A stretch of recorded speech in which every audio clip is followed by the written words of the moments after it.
Hello, everybody. Welcome to episode 48 of You Had Me at Halo. No OBM this week, so we're not Spartans, we're just people. And I just want to introduce everyone. First, I am Jesse, a.k.a. Don Cabeza, your loving producer and host. I'm doing well. Next up, we have Amanda, Mandalaaxo, my partner. How are you, honey? I'm doing great. Bet your ass you are. Next up, we've got Jesus himself, Knottian. How have you been this awesome? You love everything about this week. Oh man, yeah, this week has been great from a gaming news perspective, especially for those of us who know how to read Wall Street patterns, shall we say. But everything else about the week sucked. I'm probably 10, 15 hours over, so I need a break, and this is a good break to start the weekend. Mm-hmm. And finally up, we have the sexy bear himself, Austin, a.k.a. Pfhorbear. How's it going, everybody? Jesse, first of all, it's been a fucking wonderful week for me. No, it's going pretty well. Halo's cool. HCS is rad, and show good. I concur. Yep. All right, I guess we can wrap it up. I got hit by, because of the beautiful timing, Soulblazers just hit me with a ping. So I was reading that for 1 second, hoping, oh God, I hope Pfhorbear goes a little longer. And then you were actually succinct. Everyone was succinct. No Abe this week. So there, introductions are done. Episode 6, Solace. No Quan Ha. Thank God. Everyone's happy. Episode 7, all Quan Ha. Are you ready for that story to maybe finally go somewhere? That's the only thing I can hope for. The teaser that they showed for it this week is probably the most interesting thing that we've seen out of that storyline so far, aside from Soren himself. But like, oh God, tomorrow or next week is going to be a slog. Yeah. I'm the only one apparently that doesn't watch the sneak peeks. I'm still behind on the after show too, but like it's been a crazy week. So the after shows are good. The silver debriefs, which go up like early in the following week, are very good for breaking down motivations of the writers on stuff. So I'm looking forward to it for this week, because this week had a lot of emotion and a lot of motivation and a lot of how much can I trust what's going on here stuff going on. Yep. Things open up with John and everyone evacuating off of Aridnus, heading back to Reach. Kai's in real bad shape. John's also in real bad shape, but much more up here.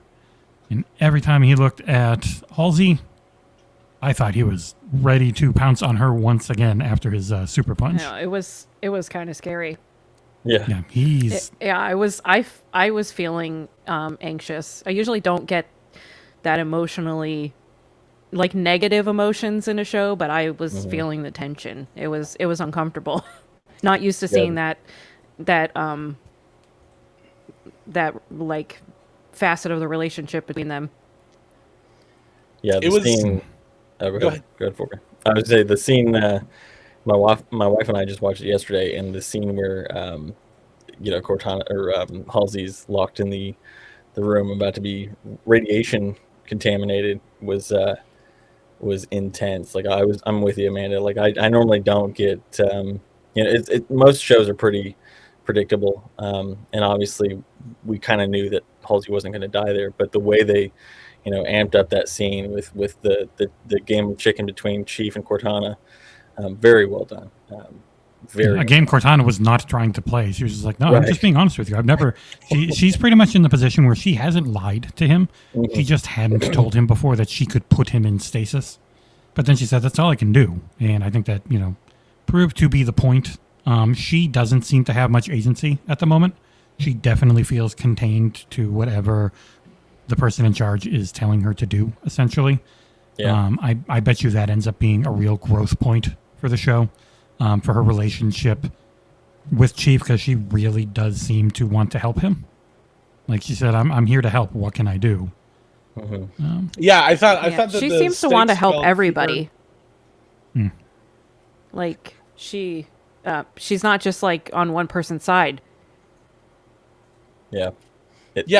I felt like the stakes this episode were greatly set. It was one thing to see Chief like go to Falcon Punch Halsey the other day, but this was like homie was like genuinely ready to kill Halsey just to test Cortana's capacities. I thought it was great. I thought, yeah, I mean, really cool stakes. It was the first time in the show that like my heart was like pounding a little bit faster. I was like, are they really gonna kill Halsey right now? Not that they've set that precedent, but like totally possible.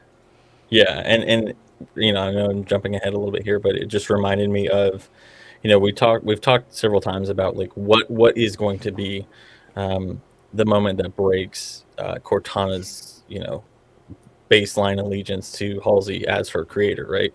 And I think we're starting to see that with the scene where Cortana is back in Halsey's apartment, and she starts seeing the things that she's doing to push John to the brink of possibly death to get the results that she wants. And Cortana's finally aware that there's no right and wrong clear cut, but there is a very clear line of what is what breaches that trust between what Cortana assumes is there between Halsey and Chief. I thought that was really well done. Yeah. I mean, I agree completely. I thought the funny thing was I was so incredibly distracted by seeing small Cortana for the first time in the show that I kind of forgot some of what was going on in the apartment. But yeah, like I think overall they set up. I feel like we've all kind of been sprinkling it in that, like you said, Daniel, that they have to build to Chief and Cortana have like a very personal relationship for it to resemble Halo at all, beyond just like having a Halo ring and then green armor. Right. I think that's a great sort of start to that. Yep. Yeah, bringing it up here, little tiny Cortana after. So pretty much going back through things. A lot of this was both Halsey finally getting a bit of a comeuppance for all the games she's played and everything they've done. Oni really seems like it sucks. I'm sure the military side won't be great, but Oni seems to be pushing things further, especially Halsey. Halsey is not a good person in this show. She is the ultimate ends justify the means. They keeping a lot of stuff from canon where they're replacing children with flash clones, not letting parents know those flash clones have a genetic defect and they die shortly after.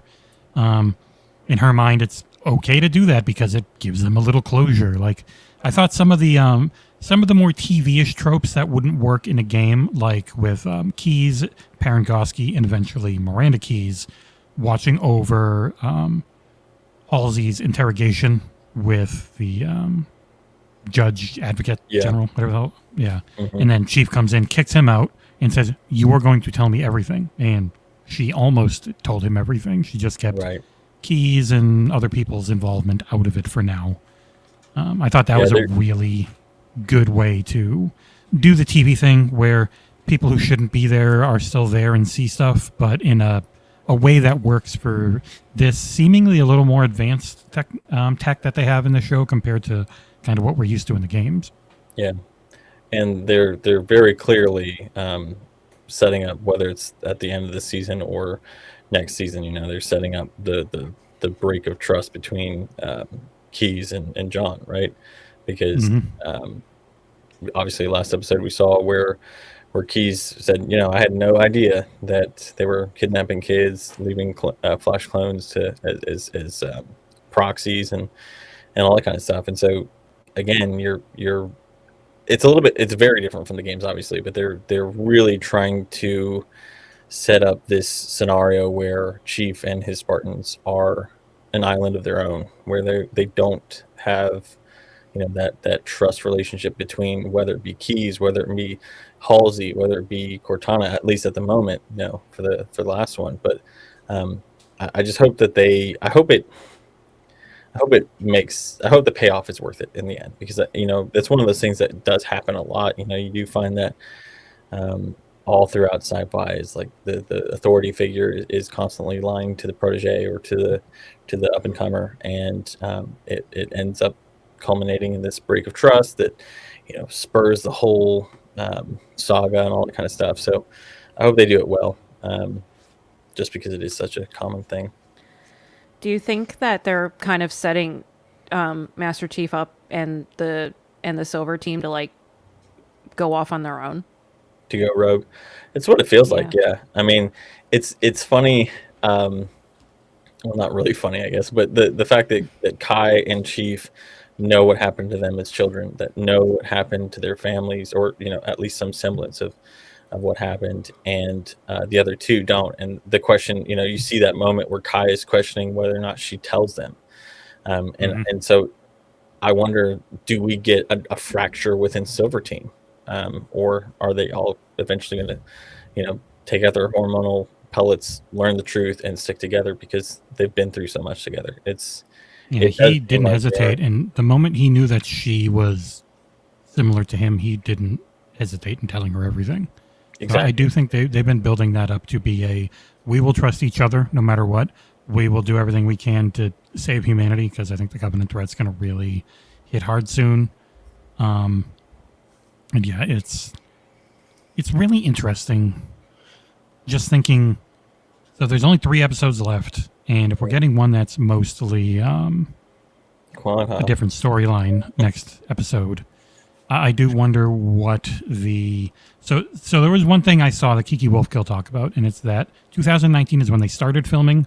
They didn't do any filming in 2020 because of COVID. And then they finished in 2021, and that's why some things feel disjointed. Makes sense. Yeah.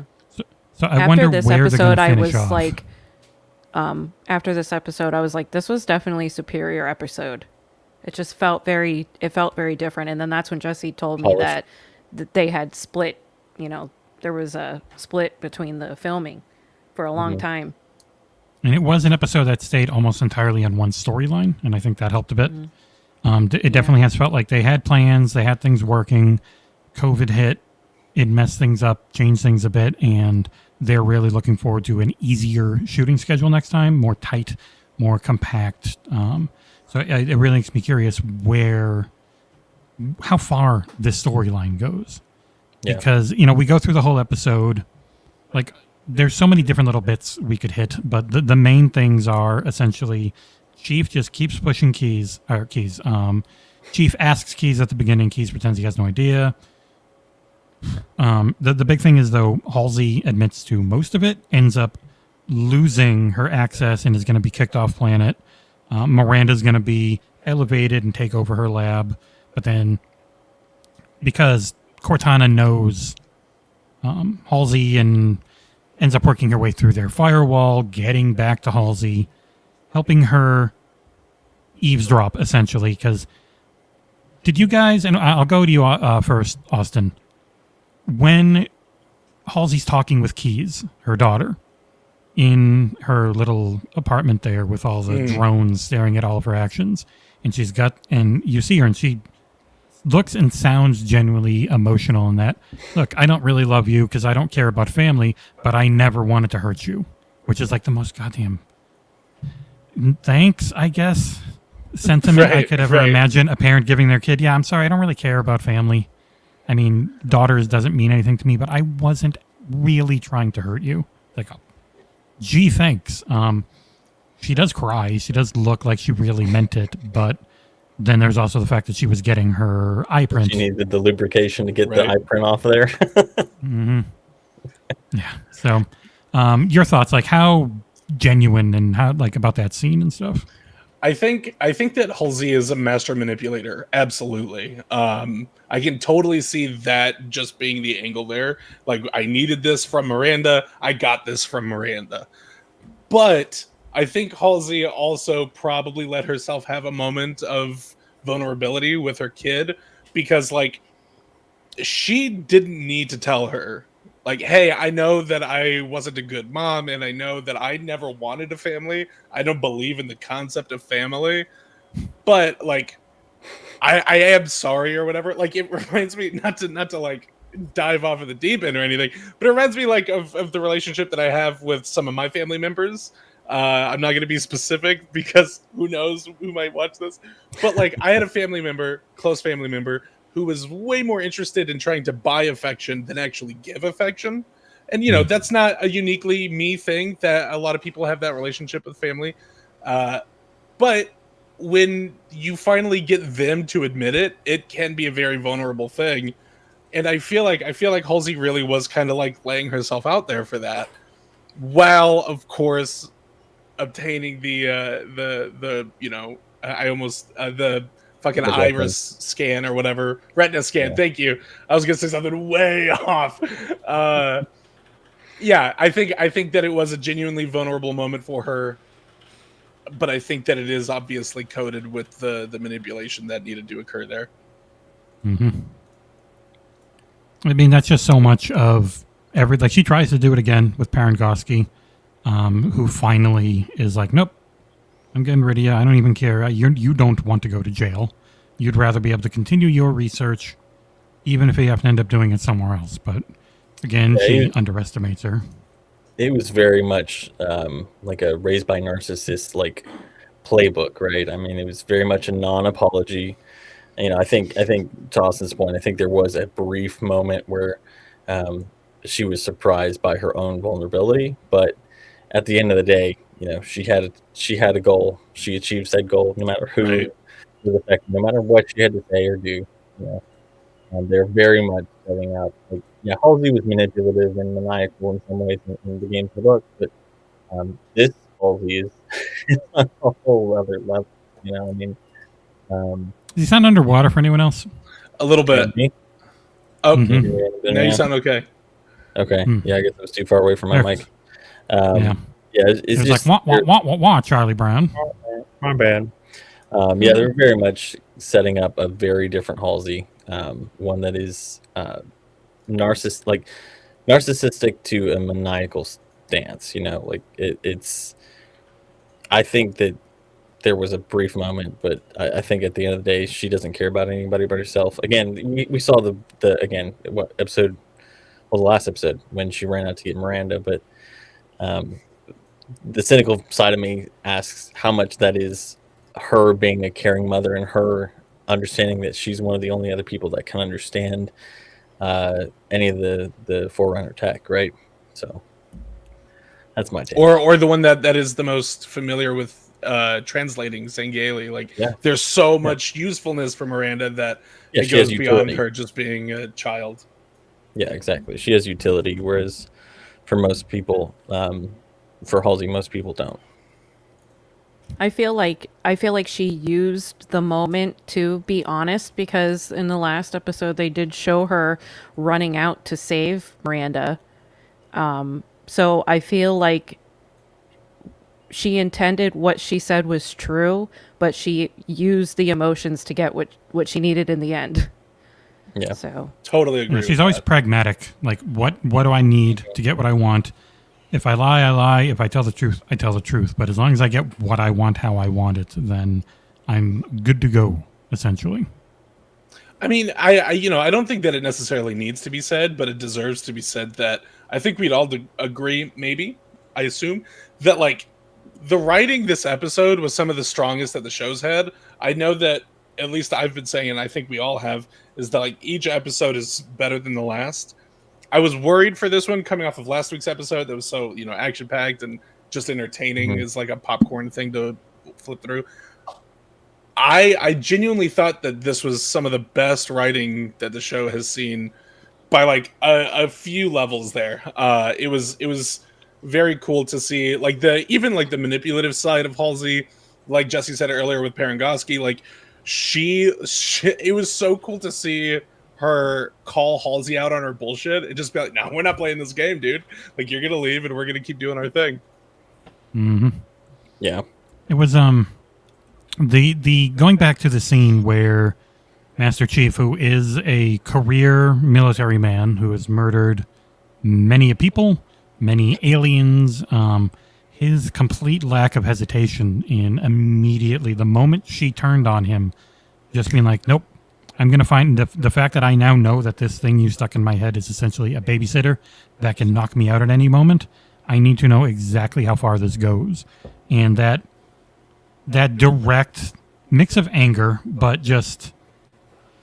It felt a lot like what he would do in a game with always just being a straight line missile that's looking to get an answer right away, but in a much more adult TV type of thing you wouldn't do in a video game. You're not going to be walking around to consoles in a video game tapping in, I'm going to roast you with radiation buttons. You're just going to shoot someone. It was the same director, too, from last week, which was really impressive because I thought he did a pretty good job last week. And a really good one this week. And if I remember, he's made some real bad movies. And I remember when people saw his name pop up, they were scared. Jonathan Liebesman, he did Battle Los Angeles. He did Darkness Falls. He did the Teenage Mutant Ninja Turtle Michael Bay produced ones. Like, yeah, he's done some shit. Well, it could just be like a medium thing too, right? Like directing for TV versus directing for movies are very different. And maybe this is just where he feels comfortable. He, obviously the writing team deserves just as much credit, but I think the direction across the last 2 episodes have been amazing. It almost makes me even more anxious because of that for next week's episode. Sorry, okay. I had to get Mort saw a tail, so he was getting all excited about cats. So I figured I'd just give him the whole shebang. I had a funny thought. We were talking like, what if the show just showed for a couple minutes? What if like Master Chief was being played by somebody and just walking down the halls and like looking in all the windows and like touching all the keypads and just like walking up and down the halls. Like if somebody was actually playing him like a video game person. Just like walking straight into a wall. Yeah, that'd be so much and then fun. Continuing to walk. Press X to kill Halsey. Or like teabagging somebody or just like looking in all the windows. Wouldn't be Halo without that. Oh man. But yeah, I think just go ahead. I was actually wanted to go to you, Austin, and just start going around on what did you think overall about the episode itself? I mean, just to make sure we're not wrapping up conversation yet, because like that. No, just an over. Yeah, I was just going to start hitting it like an overall. So if you got a point, hit that first. Sure. No, I mean, just like I think the Maquis stuff was very cool. She was obviously doing like the same thing that Halsey does, which I think is an interesting sort of juxtaposition for motive as far as like the manipulation goes. I was very disappointed that Chief didn't immediately pick up on it because I think everyone is perfect for their roles. I think all of the actors in the show have been fantastic so far. I felt like Maquis was very, very obvious with like, we got to take this back to my people now, right? Like that's kind of what I thought was going to happen. Was Chief was going to be like, oh no, so like, fuck you then, like we're not doing this anymore. But it was super cool to see Chief like go through the motions with everyone that he interacted with, even with the little bit of interaction he had with Cortana was super cool. I think that the way this episode ends with the massive teaser, which I'm sure that we'll talk about, but like that massive teaser with Maquis was super cool to see this early on, especially when all we've been doing is kind of trying to speculate, when are we going to see the thing? I think overall, like, fantastic, absolutely fantastic episode. Like I said, I think writing wise, it's one of the best that the show's had, if not the best that the show has had, outside of a big, action scene. I thought it was great. I thought it was very interesting to see how she was telling just enough of the truth.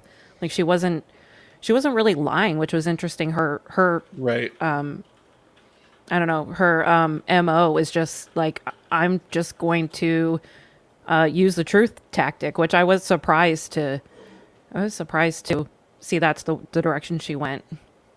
It's super cool to see that it does seem like she doesn't know a lot about some of the grander things, like the fact that her and Chief are similar in that they can manipulate or interact with the dormant like Forerunner elements to this tech.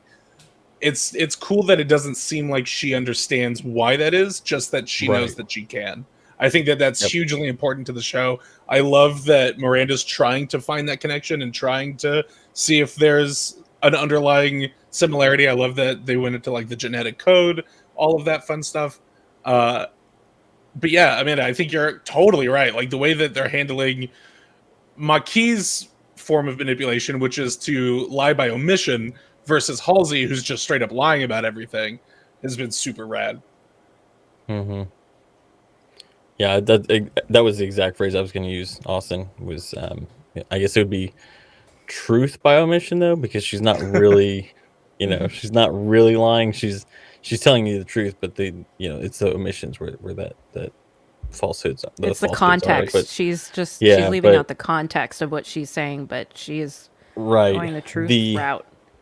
The thing that I think the massive teaser you were talking about was when they were on the Halo ring, right? I think I watched that part and I started thinking about basically everything you were saying too, like the fact that she doesn't understand why she is a quote unquote blessed one, and then you flip back to the flashback of Chief where he was talking to the Oracle, and the Oracle's like, you're more human than human, and what we all know what that means, but these people don't. And so my question now is, I really wonder if they are going to if Maquis is really going to become that arbiter proxy in the sense that she discovers that what the Great Journey actually is, and that she is destined to be a reclaimer because of her lineage, and not necessarily because of something that the Covenant, because we don't know what the Covenant told her in terms of why she's able to do what she's able to do. So I wonder if the realization that the combined realization of what that means, and also the fact that the Great Journey isn't some fairy tale land, if that is going to be used as a narrative device to flip her. 100%. I think that's one of the more interesting aspects of the show right now, is like, who does Maquis kind of stand in for right now? I think something that was very, very interesting was the way that Halsey talked about the Halo ring, and the way that she talked to John about the Spartan program being like the next step in like human evolution. Right. She almost sounds like what she wants from the Halo ring is more in line with like the Great Journey than what we typically see, which could be incredibly interesting to see Halsey trying to push for an activation of the Halo ring at the same time that the Covenant are going after the exact same thing. Agreed. And the fact that they, at this point, none of them have any clue of what the Halo ring actually does, what its purpose is, who built it, anything like that. And so in comparison to, the very beginning of Halo 1, when, Cortana goes through and discovers that it is a weapon, blah, blah, blah, or a weapon of not Covenant design, for example, I do think that's going to set up some really interesting threads that go in parallel between the Covenant and Halsey, because again, Halsey, her depiction in the show is very different, very much more. I don't want to use evil, but they've kind of leaned really into that evil scientist trope that I was talking about. She's not as motherly. Not as like lovingly 100%. Motherly. Yeah. Mm-hmm. And I wonder if we'll see that kind of progress through her character, if she does become more motherly over time. I feel like all of the pieces are there for them to build that. But yeah, I hope so. Because right now that is still one of the few things that I get a little bit frustrated about. It's just how much they lean into the evil scientist trope. Well, that's only because you're an evil scientist. I wonder if once all the Spartans know the truth, if it'll be like, when your mom tells you Santa's not real, and you're like, I still love you, Mom, but like, come on, those years of my life, you just lied to me about everything.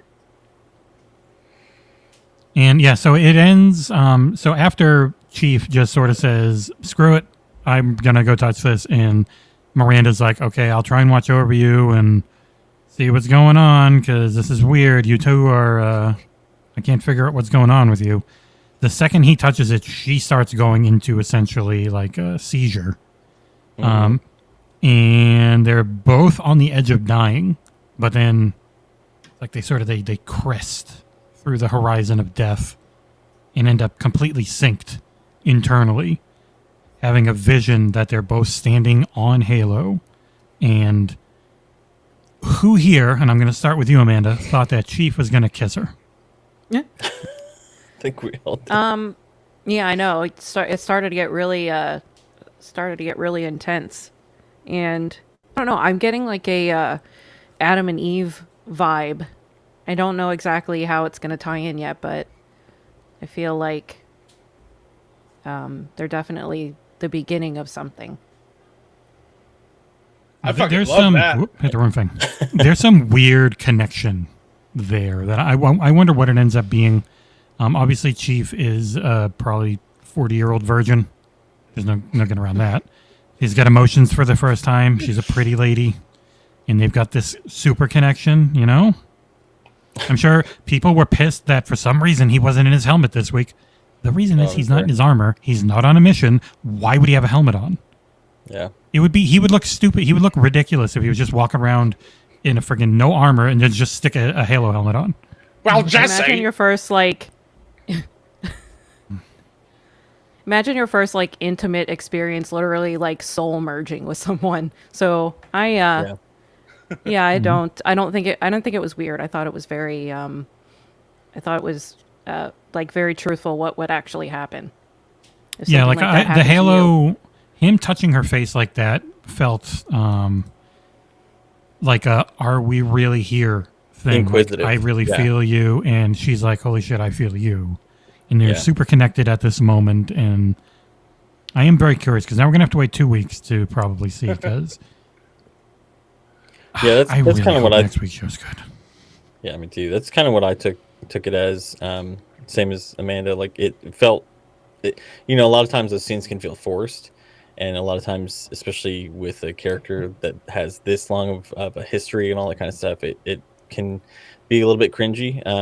But this one worked, I think, because it was more inquisitive. Whether that meant like, hey, are we really here? Like, or why are you here with me? Those elements, those unanswered questions that I think, Chief has no clue what the answer is. And you can tell neither does she. And so I felt like it was a great scene. It was just so, I don't know, like I'm thinking back to my notes about the music when they were on the ring. It was like Blade Runner Vangelis meets Halo to a T, and it was just like everything that I was like that scene. Even if for some reason that exchange between them was awkward, which it wasn't. Like even if that had been the case, that scene was so well shot and so well scored that it was just, I don't know. Like it was kind of like the first time you see Chief and drop out of the Pelican. It's like you've waited 20 plus years for this, and to be able to see that on the silver screen was just so incredibly cool. Yeah, that's so true. I didn't even, until you pointed it out, I didn't even cross my mind that it could have been awkward, because it wasn't at all. Yeah. It actually was very beautiful. So well, it was a very beautiful scene. No words, like you didn't even need any. It was just perfect. I don't know. 100%. I think that they've done a really good job over the last 5 episodes, really establishing this Chief, and even Maquis to an extent. I don't think that she's quite gotten a ton of screen time, but I feel like they've set this Chief to be like very much so like, this is not canon Chief. This is Silver Team, Silver Timeline Chief. And I feel like they could even go crazier with this stuff, in my opinion. I think that it would work totally fine. I feel like the choices and stuff that his character is making are totally justified now in this universe that they've built. I felt like it worked wonderfully. And Amanda, like, to something that you said earlier, the whole like Adam and Eve kind of motif that's like fairly subtle, a little obvious, but like fairly subtle. I think that's super cool. I hope that they play into that way more. And we get the librarian and talking about how she planted those seeds generations and generations so ago. That's the interesting thing, because I thought about it earlier, like a little tirade. Chief has like his gayage, right? And that is what drove him to finding Requiem like all of that, to doing everything Chief's ever done. It's all been led because of this like predetermined destiny by the Forerunners, by the librarian. I think it's incredibly interesting that Chief and Maquis would both have, potentially the same like Gage kind of end goal, right? I wonder if more Forerunner tech is more open to more humans using it, or if it's really just like, for all intents and purposes, Chief and Maquis are the only two people alive that can manipulate this. I have wondered if we would run into more. Go ahead, Jesse. I was wondering, will we ever run into it becoming they were needed for these specific functions, keystones, or is it they're the only ones that can do anything for Runner? Yeah. And what are your overall thoughts on the episode, Dan? Oh man, I really loved it. For all the reasons we talked about, I had some notes too. Like, I actually thought about the director thing too, because this show has really solidified what the Russo brothers taught me, which is, they went from Community to essentially saving and turning around the MCU to be this powerhouse of getting away from the Whedonisms that was there prior. And this episode, cemented that. And I don't know how many of you guys watched Battlestar Galactica back in 2004 when it came out, or after that.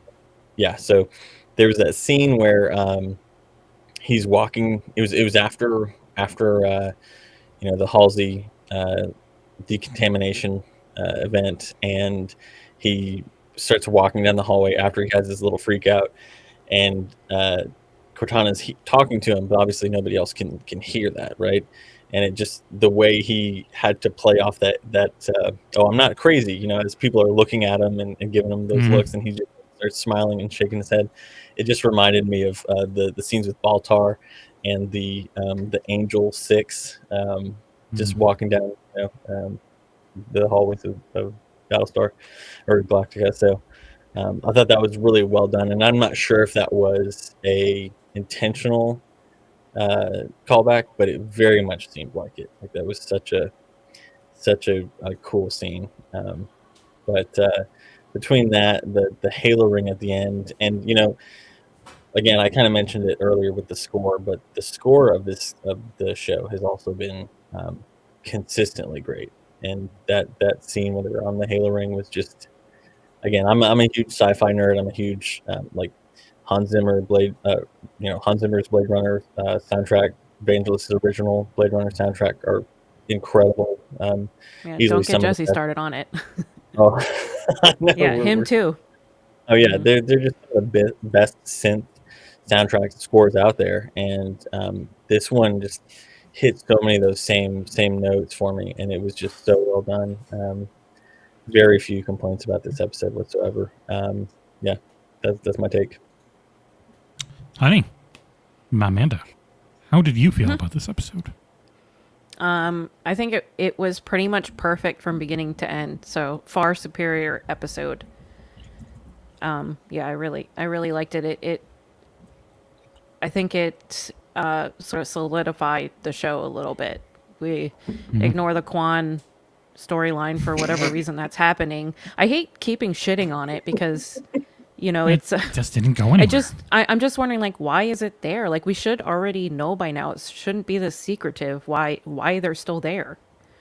I think we should have already been giving the morsel so far. Yeah, last week really felt the most treading the water to get to this week. So I hope next week's better. Yeah, the teaser that we've seen for it looks very interesting. Like something's happening. Yeah. Mm-hmm. Personally, for me, I loved it. I thought it was the best beginning to end. Never dipped. Solid the whole way through. Like, even last week's was okay at the start. Still 10 wasted minutes on Quan Ha, and then a great ending. But this week, the whole time, I was just completely engaged, focused on everything. actually went back and like rewatched some of it again today. I'm not normally the biggest rewatcher of stuff. I really, really loved it. And I guess I don't give a crap about him, but OBM seems to really love it. So if you're wondering where OBM is, he is at his sister's wedding, which he is officiating because he's the new pope.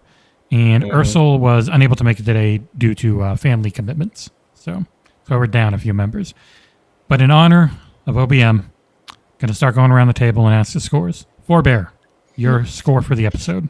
I like this is definitely the highest I'd give an episode thus far anyway. I definitely say that this deserves an easy 9, if not even higher. Like this was some pretty good TV. I know that I joked, last week and the week before, I think about like show pretty good. Like show actually pretty fucking good.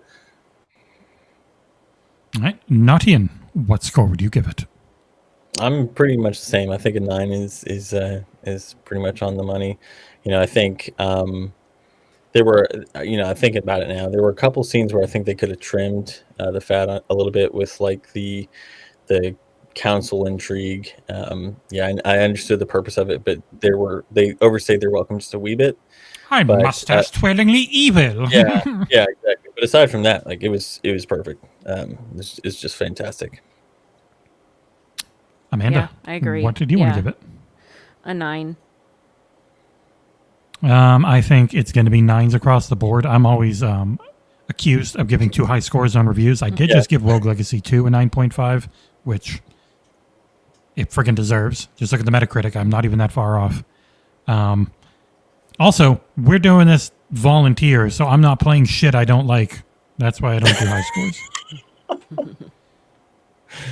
But yeah, I'm right there. It's a 9, maybe a 9.2, just to piss off Nick and John because they hate anything not 0.0, 0.5. So I'm going to go 9.1. If you're gonna over, quote unquote overscore and give a silly decimal number, the Halo number has to be 9.8, right? Because of IGN's Halo 4 review. Right. So yeah, 9.8 for this episode for me, Jesse. You're right. We're just going to give it that as a meme score, and that's it. You can't do anything else about it. Any final thoughts from anyone about this episode that we might not have hit yet? Austin? I don't think so. I think Daniel mentioned it earlier, may have been somebody else, but like even like the weird little sci-fi stuff that they do in the show. Oh no, Jesse, it was you about like putting Halsey and Keys being in the room and they weren't really in the room. Like all of that stuff definitely is weird. It feels cheap as far as like giving characters reasons to know what's going on. But like still, man, managed to work. Again, writing was awesome. That's all I got. Yep. Daniel, you have anything you want to point out before we move on to Halo the game? Nope, I'm good. I'm all spent. Well, honey, I know you normally. I wrote down something. You got some stuff. Do it. I thought it was interesting that the room that McKee is in is room 316. So isn't like John 316 that walking through the valley and blah blah blah. I saw that and I was like, oh, I wonder if that's on purpose. I cannot believe I didn't catch that, especially because I felt so fucking smart for noticing that the lab that Halsey was in at the beginning of the episode was 1-17. And I was like, hey, that's John's smart number. Of course she was in 316. And then they put her on the Halo ring. God damn it. Amanda, you smart person. I'm an idiot. She's got her little pink notebook there, and she's writing in it the whole show. And this is actually my Stardew Valley one. It's for Area 69. Anyway, yeah. And I also thought it was interesting how they call John the demon, but he is the same thing that McKee is. So then she also a demon? Then he's also the blessed one. She's also the demon. So I think that's an interesting. I did take it more as a like Battlefield. He's just so good at murdering them. Yeah, that's why he's the demon. Because they didn't know anything about him in Keystone. I don't know how often it's mentioned in the books, but it's definitely a thing that the Covenant refer to him as in the games. Oh yeah, fairly often. Yeah, quite a bit. It's always been like their nickname for how good he is at murdering them when they're. But yeah, I do think it's interesting the way that they the Covenant do refer to John as the demon, and then Makee specifically as the Blessed One. Like that is such a juxtaposition between like referring to human characters, especially. I think you're right on the money, man. I think that's a great point. Yeah, but they're both the same. They have, they're connected 100%. this way, and they're just like on the opposite ends of the spectrum. And But they're when still she was connected mad, by this artifact or whatever. Also, like what does that mean? Like, what is their connection? did you ever watch the Rise of Skywalker? And Unless it's just supposed to be this the Adam and Kylo Eve Ren and Rey, and their Jedi didact. Was it didact? The dumb thing they came up with after they kicked friggin' the director out of the movie again, J.J. Abrams, and rewrote it and reshot the whole thing because they're idiots. But yeah, so that's always like is that a religious thing so much? But like this whole you're two souls that are sort of like interconnected, and you've got this super special thing that can't really be explained. I hope they do explain it in this one. It's gonna be explained. It's not gonna be like mystical, I don't think. And it probably is gonna have a spiritual element because it already does, but sometimes the Forerunner science is almost spiritual because of how well, I mean, you can't tell me that there isn't magic in Halo. Like the didact uses the fucking Force. I think the most interesting thing that could happen, because I totally, again, an episode or two ago, assumed that like there would probably be some like family lineage between John and Makee, and then to see this week's episode, I was like, maybe. It's gonna be a Southern American family lineage. Oh, Jesus. I mean, you're not wrong, I guess. But I saw a wonderful fan theory that they will end up together. Season 2 starts, Makee has a child, and they time travel to the future, and it's the pilot from Halo Infinite. So, sorry to spoil that for everybody, but just so you're aware. Would they leave him off at like a Mexican orphanage? God. By the way, I'm still calling that Reach gets Irish. Demolished at the end of the season. It has to. Like, they have to know I said that from the get-go. And it's very clear that that's what they're setting up. At least to me. I mean, I assumed that they took her little finger blade out when she, like, because her arm's all messed up. I figured maybe she had it. From her. When she totally had it. When the DoorDasher brought her meal, as my brother loves calling her, I saw that, and she was getting angry, and she pushed her down, and then she friggin' pulled out her little finger blade, which the DoorDasher probably saw, and I wonder what Makee's status is going to be next time we see her. Hey, she went really crazy, pushed me over, and she had this goddamn little blowy glue blue butane. It was actually the glowy blue butane flame coming out of her fingernail. Jesus Christ! I had to really think that one through. That's a good point. I think it might definitely be a catalyst for Master Chief saving her and possibly getting her out of there. Maybe Kai going with them. I think Kai is definitely going to be in there for the long run. I don't know about the rest of the team, but and if people really wanted a Master Chief stand-in from the games, it's going to be Vanek. Even after he takes out that friggin' emotional suppressant, I don't think he will. I think Amanda called something out earlier, which is like a split between Silver Team. I love the idea that, I said that. Like, oh, was it you? I thought Amanda did. I said I think they're going to go together, but now I don't think so. I think that they're probably a fracture Kai and Master Chief and Makee Riz? maybe taking the artifact and getting out of there. Well, it's interesting how it could all play out, right? Because I feel like the Chief saving Makee could happen as soon as the end of the season, when the Covenant have both of the artifacts together, both of the Keystones together, and then are just like, well, we don't need you now because we know where the Halo ring is. Mm-hmm. Which I don't think that they will, because they'd probably still need her to activate the ring. But I think it'd be super cool to have like Vanek and Riz have to like be the UNSC equivalent to like, okay, we got to go get Chief and Kai. Yeah, exactly. Yep. Yeah, that's what I was saying earlier. That's why I was, I was gonna joke too that like plot twist, Vanek's already taken the pellet out and he's still the same dude. But right. I just don't think I think asking those dumbass questions. Right. I think that's the only two options you got. Either they go with Chief or they never take the pellets out, and even though they know that they can, even though they know the repercussions, all that kind of jazz, and they don't because they're so ingrained in the mission. It's weird. They have built up Silver Team so much to be like really loyal to each other. Yeah. I wonder if they'd break that so quickly. That's my only trepidation on it. Like, would they? Yeah, but I see the other two that still have the pellets kind of distancing themselves because they said if they took them out, they probably would still be the same people. So that there already is a disconnect in the team. You know, there's John and Kai who are more emotional, even with the pellet in, and then the other two are they're just so, you know, on mission that I can see that being an easy split. Yep. Like with Kai and Chief being even just curious enough to attempt it, whereas like Vanek was straight up like, "You're an idiot, dude. Like, don't talk to me about this kind of stuff." Well, yeah, very and, like, telling. The longer you have that disparity, which they've had that for 2 episodes now, the longer you have that, the more it'll make any change difficult, because now you've broken the trust between Vanek and Riz and Kai and Chief, right? So the longer that keeps going on, the more that trust is broken. So I don't know. I think they're actually doing some really, really cool, subtle storytelling just in those elements alone.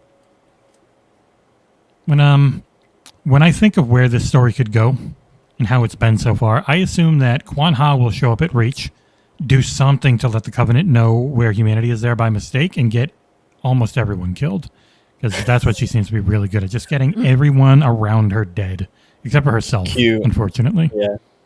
Cue Kirk, Quan instead of Khan. How many people do you think she gets killed next week? When we were just watching Return of King last night and talking about how annoying Pippin is for always fucking everything up. Oh God. It's like, as Quan. Yeah, Quan Pippin. Just unknowingly fucking things up. Mm-hmm. So we all really love this one. It focused on the main storyline pretty much 100%, and like the threads around the main storyline. Next week is seemingly all about Madrigal and Quan Ha. Without getting into the previewy stuff and being a little spoilery, I think all of us would agree, boy, I really hope this storyline goes. It needs to go and go fast and be a well-paced episode that actually gives a reason for why it exists. Like, what the hell is the point of this? Is Reach very expensive, and so building it, and so they're actually going to glass Madrigal now and work their way up to bigger targets like Reach in the future. Like, why do we keep going back to this planet? I can't imagine anyone disagrees with that, right? We all want a reason why they're keeping them around. If Soren dies, I'm going to be pissed. I do want to know why. I'm almost surprised that Madrigal hasn't been glassed already. I feel like the Covenant, especially during this time in the war, would rarely visit a human colony multiple times now and not glass it. Like, they're done with it. There's nothing there that they need anymore. What if that's where the arc is? Maybe they want to keep they want to keep where the artifacts were intact. That's totally possible. I was reacting to Daniel's like bullshit thing. But yeah, no, I think I do. As I was saying, that's a really good point of it. Is like that site could be considered sacred to them. It's almost still. like almost like a spiritual religious site. Totally. So. Glass everywhere except for that place. Yeah. Be like, hey, get rid of all this human filth around it. Well, technically, they glass the shit out of Africa until the art comes out, so you never know. Maybe glassing, you can like burn something so much and then it becomes good again. Like a diamond, you crush it, it's coal, it's crushed, you crush it, it's a diamond. Technically, it becomes obsidian, but you know. Let me just mute that microphone here. Actually. All right, so we are at the halfway point, just a little under an hour in. Are you going to drop Honey because you don't know anything about what's going on with Halo Infinite multiplayer? I'm still waiting for co-op. That's all. I haven't played the game yet because I don't want to play it by myself. So still waiting for co-op. So end of August. Actually, they're going to be flighting it on the Insider program, so we'll have to check that out probably for the site. Okay. Well, have fun. talking video Bye, games. Amanda. Bye, Amanda. It was cool Bye. seeing you. Bye. Thanks. Bye. I'll see you in, I don't know, half an hour. Oh, Okay. you're right there. I can see you anyways. Bye. Bye. We'll leave the camera up and put the dolls up. No! And bam, Yeah, now no. we're all set up correctly because I've got it all under control. Part 2. Video games. We had a live stream. It was a good one. Their live streams are excellent. They're super informative, really well planned out, ridiculously transparent and open. Like every time they can get Joseph Staten to talk about anything on there, I'm a happy man. Go. Can I be honest? I only watched the actual thing today. I watched the drop pod from Pfhorbear the day they published it because I'm serious, man. I was crunching all week, so I know very much sympathy to devs who have to go through this bullcrap all the time. But yeah, Sorry, Sony Santa Monica. I just needed a quick breakdown, and Austin and Aarsal killed it. So then I watched the actual stream today, and they've always got such great production values on those, and they're to the point, and it's just a great transparent tour through what they're working on. I've got a wonderful breakdown that I'm going to go through. I'm going to put it up on screen so everyone sees the meticulous notes that I took myself. I did all of this. I write good. You can trust me. I think believe in Harvey Dent. While you're pulling that up, I feel like I also really want to say that, like, man, oh man, I know I literally said it in the drop pod, which if you haven't watched it, go check it out. It's very good. YouTube.com/XboxEra. I think that Joe Staten could tell me that I have a terminal illness, and I would be okay with it. Like, you know what? That's not your fault, man. That's okay. What a While cool he's doing man. voice. Right. Hey, sorry, but you're gonna die. I'd be like, oh, cool. You got cancer. So it was, when the hell was this, Wednesday? Yeah. Yes. Yes. So some of the big points that excellent job by the not here Aarsal on his notes. I was only pretending. I promise it wasn't actually me. I admit it. But so big points. First thing they started talking about is we would all like to have more things happening at a faster pace, and we are going to get there. It'll just take a little more time. So again, that emphasis, the reasoning on why season 2 is 6 months, and I keep seeing people saying things like it's just a repeat of season 1. How could they do it again? They need to be off. They need to put friggin' CA, whatever they are, on the game. Well, you know, 343 should be decomposed and absorbed into other studios. Go let them work on fucking Forza. I think Certain Affinity should be making Halo. Showing they just can't get it right, so we've got to give it to another developer. If you watched they can't last get it week's right. XboxEra podcast, there was a it all been man. science since the fucking Die the Gun came out. It needs a battle royale. There was a line that was no developer has had more excuses made for them. And I'm like, what the Which is fuck are you talking about? They are the most attacked. It's the exact opposite of its special Nick. Like, oh shit, I said his name. Find me an example. They are not the most protected. They are the most attacked. I don't even understand how you could see it the other way. Yeah, show me a AAA developer who announced a product, a multiplayer component for a AAA game that still hasn't come out 2 years later, and no one is even saying a word. But heaven forbid, 343 put the wrong skin on a store or some bullshit. You know, that's not being apologist. That's just seeing things as they are. And the amount of comments I've seen that are all, "Oh, I can't wait to finally have a reason to play again." I was like, the reason you play games is to have fun. If the reason you play games is to get different types of dress up, then that's on you. I mean, I would play Halo a lot more if I had the time, but most of my video game time goes to review games, and I'm more of a PvE guy anyways. If you love PvP, the thing that should matter and keep pulling you back in is the PvP, not the dress up that you can't see because all you see are your arms. The only things you ever see are your arms and your guns.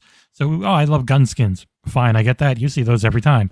But I need to have cool looking armor. It's like, well, I mean, why? For the few times you're driving a Warthog?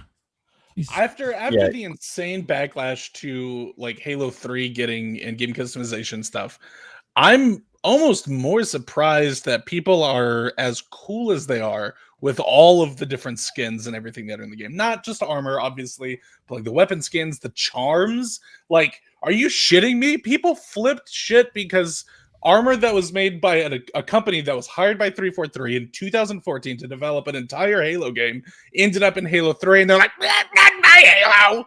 Like, but people are totally chill about like this stuff unless they put it in the store. Can I make a quick rant about that to go in tandem? I'll give you the floor. Let me make you big. Boom, go.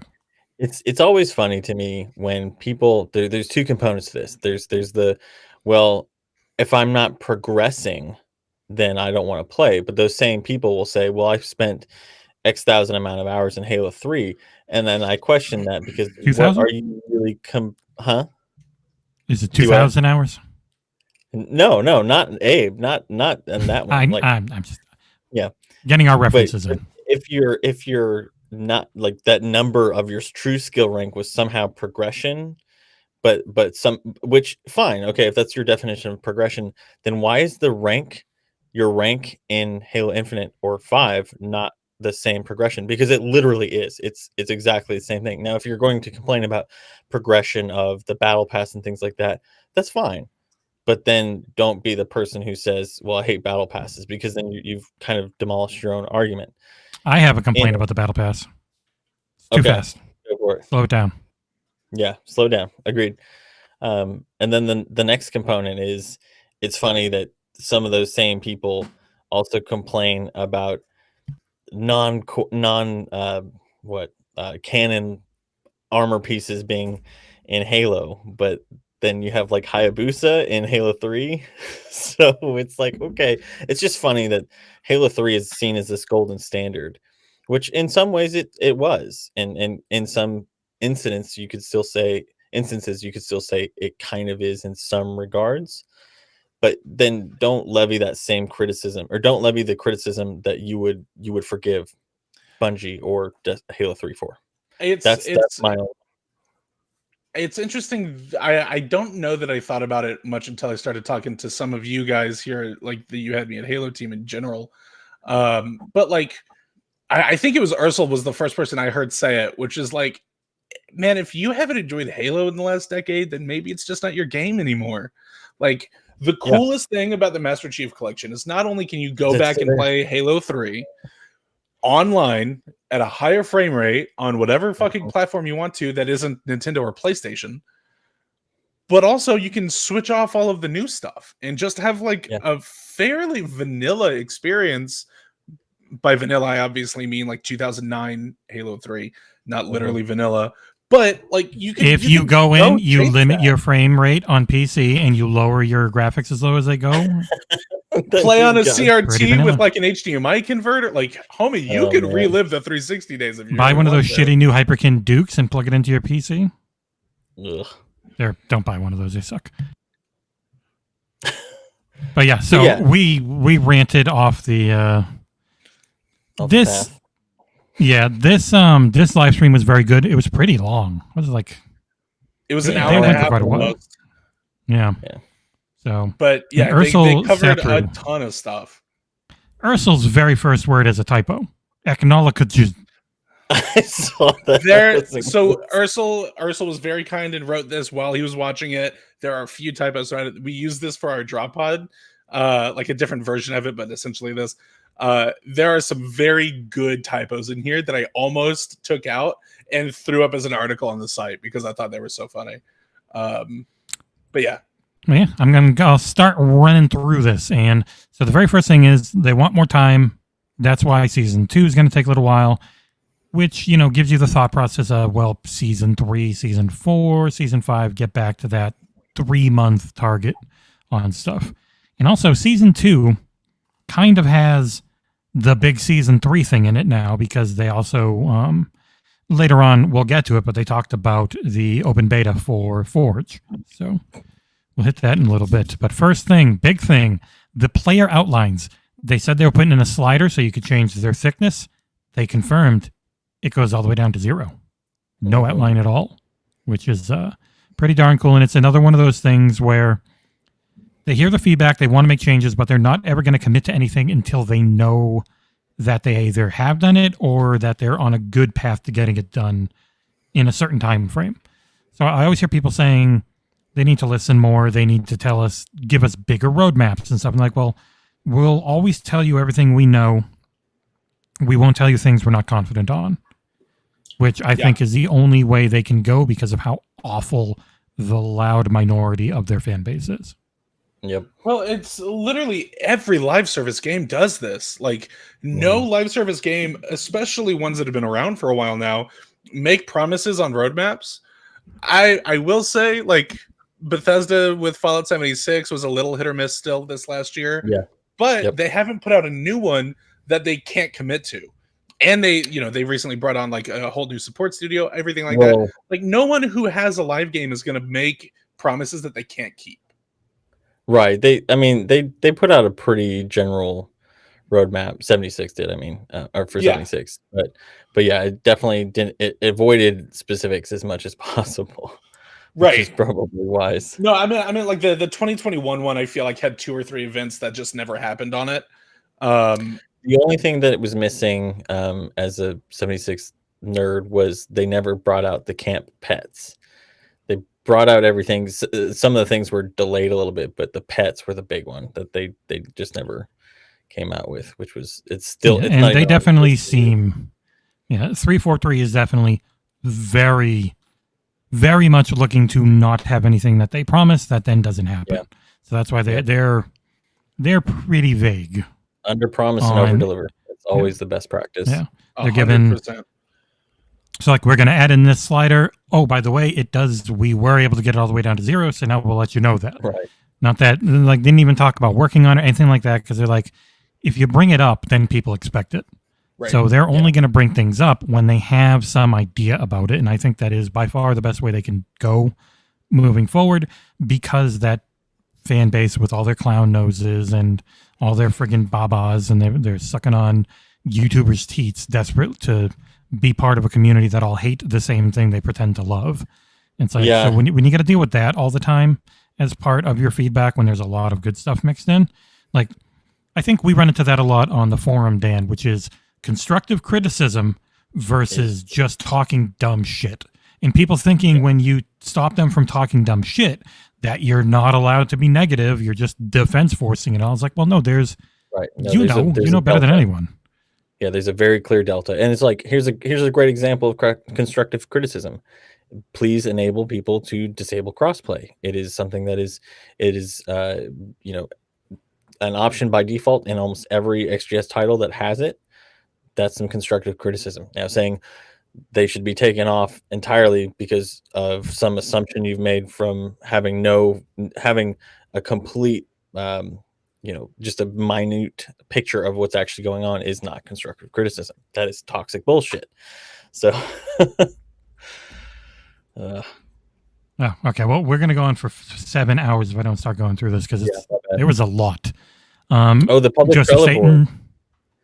Yeah, Joseph Staten joined the stream pretty early on and started going through one of the new maps, Catalyst, which has goddamn good ambient noise. And I put on a pair of headphones. It has goddamn good ambient noise. Big gas waterfall that muffles the other sound, so you get closer to it, and it sort of like takes over the soundscape in a really interesting way. In addition to shipping season 2, what we're really working on is beyond that. So yeah, pretty much giving the none of the stuff that they do is quick. Like, you got to plan and plan and plan, because when you want to be able to do these seasons faster, you don't plan the season before. You plan way ahead of that and stuff, especially if it's a big thing. Like, Dan, it takes a long time to build something new. So you can make adjustments, you can make little changes pretty quickly and by pretty quickly, it's still not a day. It's you might make an adjustment in a day, and then you might test it for 2-3 weeks. Like it's or months in some cases. Yeah, it's just so much of this is pretty much them trying to say, yes, we know it's too slow for what people want. This is why. Yeah. Priority 0 exists. We're not just saying it. I don't think, unlike what John said on the podcast, that it's weird to bring it up. I think it's pretty normal for Joe Staten and the way he's talked about this game is that they are prioritizing hitting things that negatively affect your experience playing the game before more content, because that's what they've had to do to start. They have had to fix a whole bunch of big bugs that has pushed off being able to work on the content that people really want. It's just where the hell? Jesus Christ, I'm completely drawing a blank. I mean, reiterating priority 0, I think, is smart, and it's the right thing to do. I mean, there's just no other way to say it. It's the right thing to do, because how many times do we read reports of crunch at X developer and how employees there are quitting en masse, or how they're miserable and overworked? How many times do we see devs on Twitter say very much the same thing? I left X job because of crunch, or I left X job because it was unsustainable. And so, like, it's important to say that, because, regardless of what you think about Microsoft as a whole, I think this applies to both Xbox and Microsoft as a whole, in that, in that Xbox really puts their money where their mouth is. In that, they've really done, a massive amount of effort to reduce crunch by bringing in additional developers, by extending out release dates. They've pushed for inclusivity and diversity, and they've done that time and time again. We see the efforts that Phil and Sarah Bond have made on that. So reiterating things like priority 0 and the health of developers is important, because at the end of the day, even if the Twitterverse doesn't give a shit, people like us do, because, like, I would rather put my money and put my time into something that I know is going to benefit the people that make it. And if that means that gives them the ability to take that time to make something, to the standard that they want without having to suffer for it, I'm all for it. It's simple, moral arithmetic, I'll say. So I don't know. That's my then opinion. We jumped into, like, they want to be more transparent, and they've got so many different quality of life things they want to work on. Pfhorbear, I know you especially playing on PC, anti-cheat, and them talking about that stuff, and just how hard it is to fix. Well, and like the anti-cheat thing benefits everybody, whether you're playing on PC or console, right? Especially with crossplay being pretty strictly enforced. There's no real way to disable that at all. And I do think that for times like right now, right, where the general population for the game, especially on PC, is low, it would suck to be punished as a PC player. And I know, Dan, you're not suggesting this. I know, Jesse, you're not. But some people are suggesting, like, crossplay should be off by default, turned on by option. That is the only way it ever actually works. That's why people say it, because if it's on by default and you have to turn it off by default, you cannot find a match when you turn it off. Simply can't. Like in Battlefield 2042. How that's possible when all you're doing is finding games with other console players at that point, if you're on console. Because people don't turn it, because you might end up finding. You're not only matching people that have it off, though. You're matching anyone that's on console. In Overwatch, you are. If they do it that way. So, yeah, Overwatch has a console play because they've got 3 consoles they can do it with, and then you have to choose to go into PC. But like Battlefield 2042, if you turn it off and you're only matching with people who turned it off, then it only looks for people that are on that console, that are only looking for people on that console. And that's the way it always ends up being. So because if you have it on, it puts you into the hopper that has everyone that has it on. And if you have it off, it only puts you with the people on that console who have it off.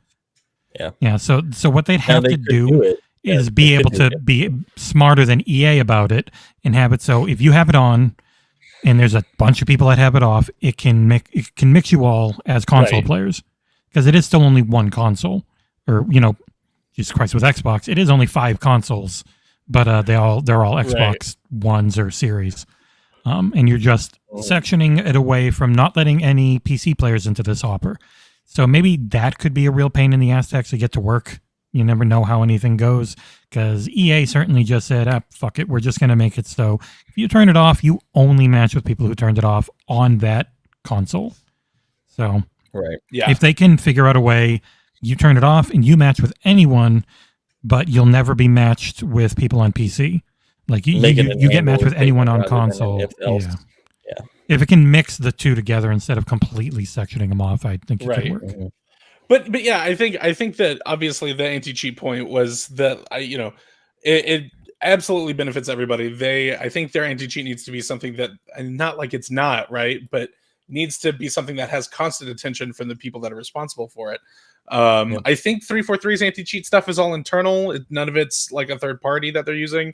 I don't remember, honestly, off the top of my head. I think it is all. It was a lot of like AI stuff for tracking the way people behave in the game. The reason I ask is because MCC uses a third party. I can't even remember which now, but MCC Easy anti-cheat. Yes, uses easy anti-cheat. And you've got the other EXE for modding where you don't have that and you just can't play on the which, and like servers. I'm not saying that needs to be the solution, because I don't think cheating is nearly as rampant as it was, especially right at launch. It was pretty kind of crazy at launch. But things like the anti-cheat, I think PC performance is another big thing that I think they mentioned without specifically saying in here, is like, the stability of the game is something that's always going to be worked on, which is nice to kind of have that peace of mind there. But I think I think that's all good stuff. Yeah. So he moved on. They talked about a lot of how do I actually move this thing? Get over on my other screen so I can read you more easily, you piece of shit. Daniel is cut in half on the podcast feed, by the way. Oh, man. Did I click 4? Oh, I clicked 4. There we go. Oh, look, I'm 2 fights. Yeah, I had it set to 4 people by mistake from when Amanda was on. So the way I do StreamYard is I sort of section it by how many people are going to be on the screen at a time. Right. Where's my Word document? Nobody said anything in the chat. That is disappointing. Yeah, so but the biggest thing with like the quality of life stuff is maintaining the health, not the quality of life stuff, but in general, maintaining the health, like looking at it like it's a marathon, not a sprint. I think that's incredibly important for the studio. I think that's how any live game should handle it.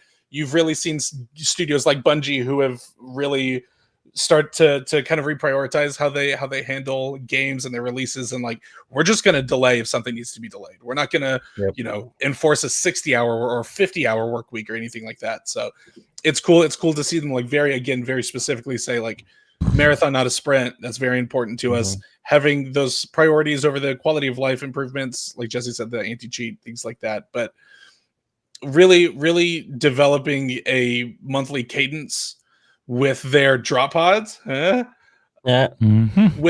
things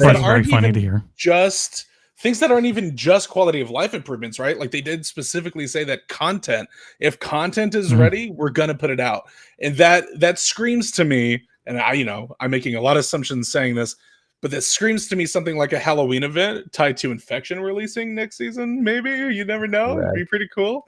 But things like that, new game modes, new maps, even content regularly releasing besides it. Yeah, like it'll be the bug fixes and the quality of life stuff early on, but as they get it ramped up and as they get comfortable with their timing and everything, then it could be pretty much anything that's ready to go. Like we've got a bunch of stuff we're looking to add to Forge. It's going to be in this month's drop pod, and all of a sudden you've got a whole new biome, or you've got all these different pieces you can put in and stuff like that. Or, oh crap, this gun is completely imbalanced right now the way things are set. We're 3 weeks into the season, our drop pod's hitting, completely changing that. Like they can more section it, more give people expectations on what's coming.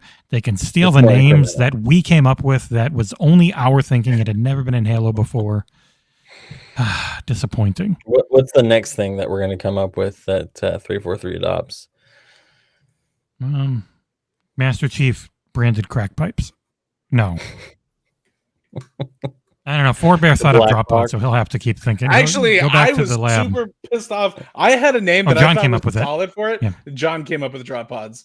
Yeah, that's right. We can do like he's the good black at that, box for lore deep dives, and then they're gonna use only black box for some bullshit. Right. But yeah, they also talked a little bit about Chris, I just had it. They're still working on match experience based like career progression. They're really focused on network improvements, and they need people to be able to report bugs like desync and stuff, because that's really been one of the main issues people have had, where a lot of times, and it seems a little better from what I've seen with the more taking longer to find a match where people have a better ping to the server so that it's not so disconnected and desynced.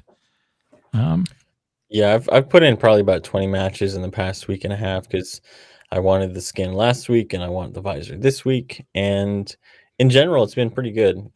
It's a far cry from how it was shortly after launch, where you would be 10 feet behind a wall and a guy will have shot you 10 seconds ago and you're dead, so it is better. It's just it's still not perfect. So, and it will be an ever going on thing that they have to keep on top of. It's never never fixed. It's just better in situations. Well, and it was that. cool to hear them like almost verbatim say that, right? Like it's not like they have a goal to hit X number of trip pods and then it's like, good job, guys, game's done.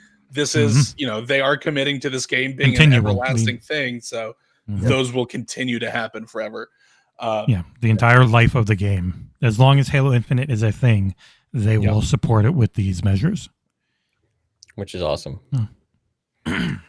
They hit up... the transparency, for several weeks when there was, even though we got several, Halo Waypoint updates, when people were levying this criticism of not being transparent, despite being transparent for 18 months prior to that, it's nice to see that, yet again, they've made a commitment to say, look, we're not hiding. We're going to be upfront with what we're working on, what are still issues, what you've all requested, et cetera, and I said it 6-7 months ago that hopefully this is a model for developers to follow. And I know it takes additional time. I know it takes time out of dev work for people to put this stuff together.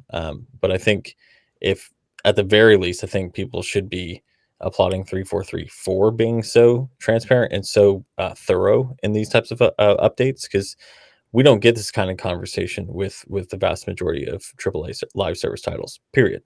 So they've had such a long commitment to it.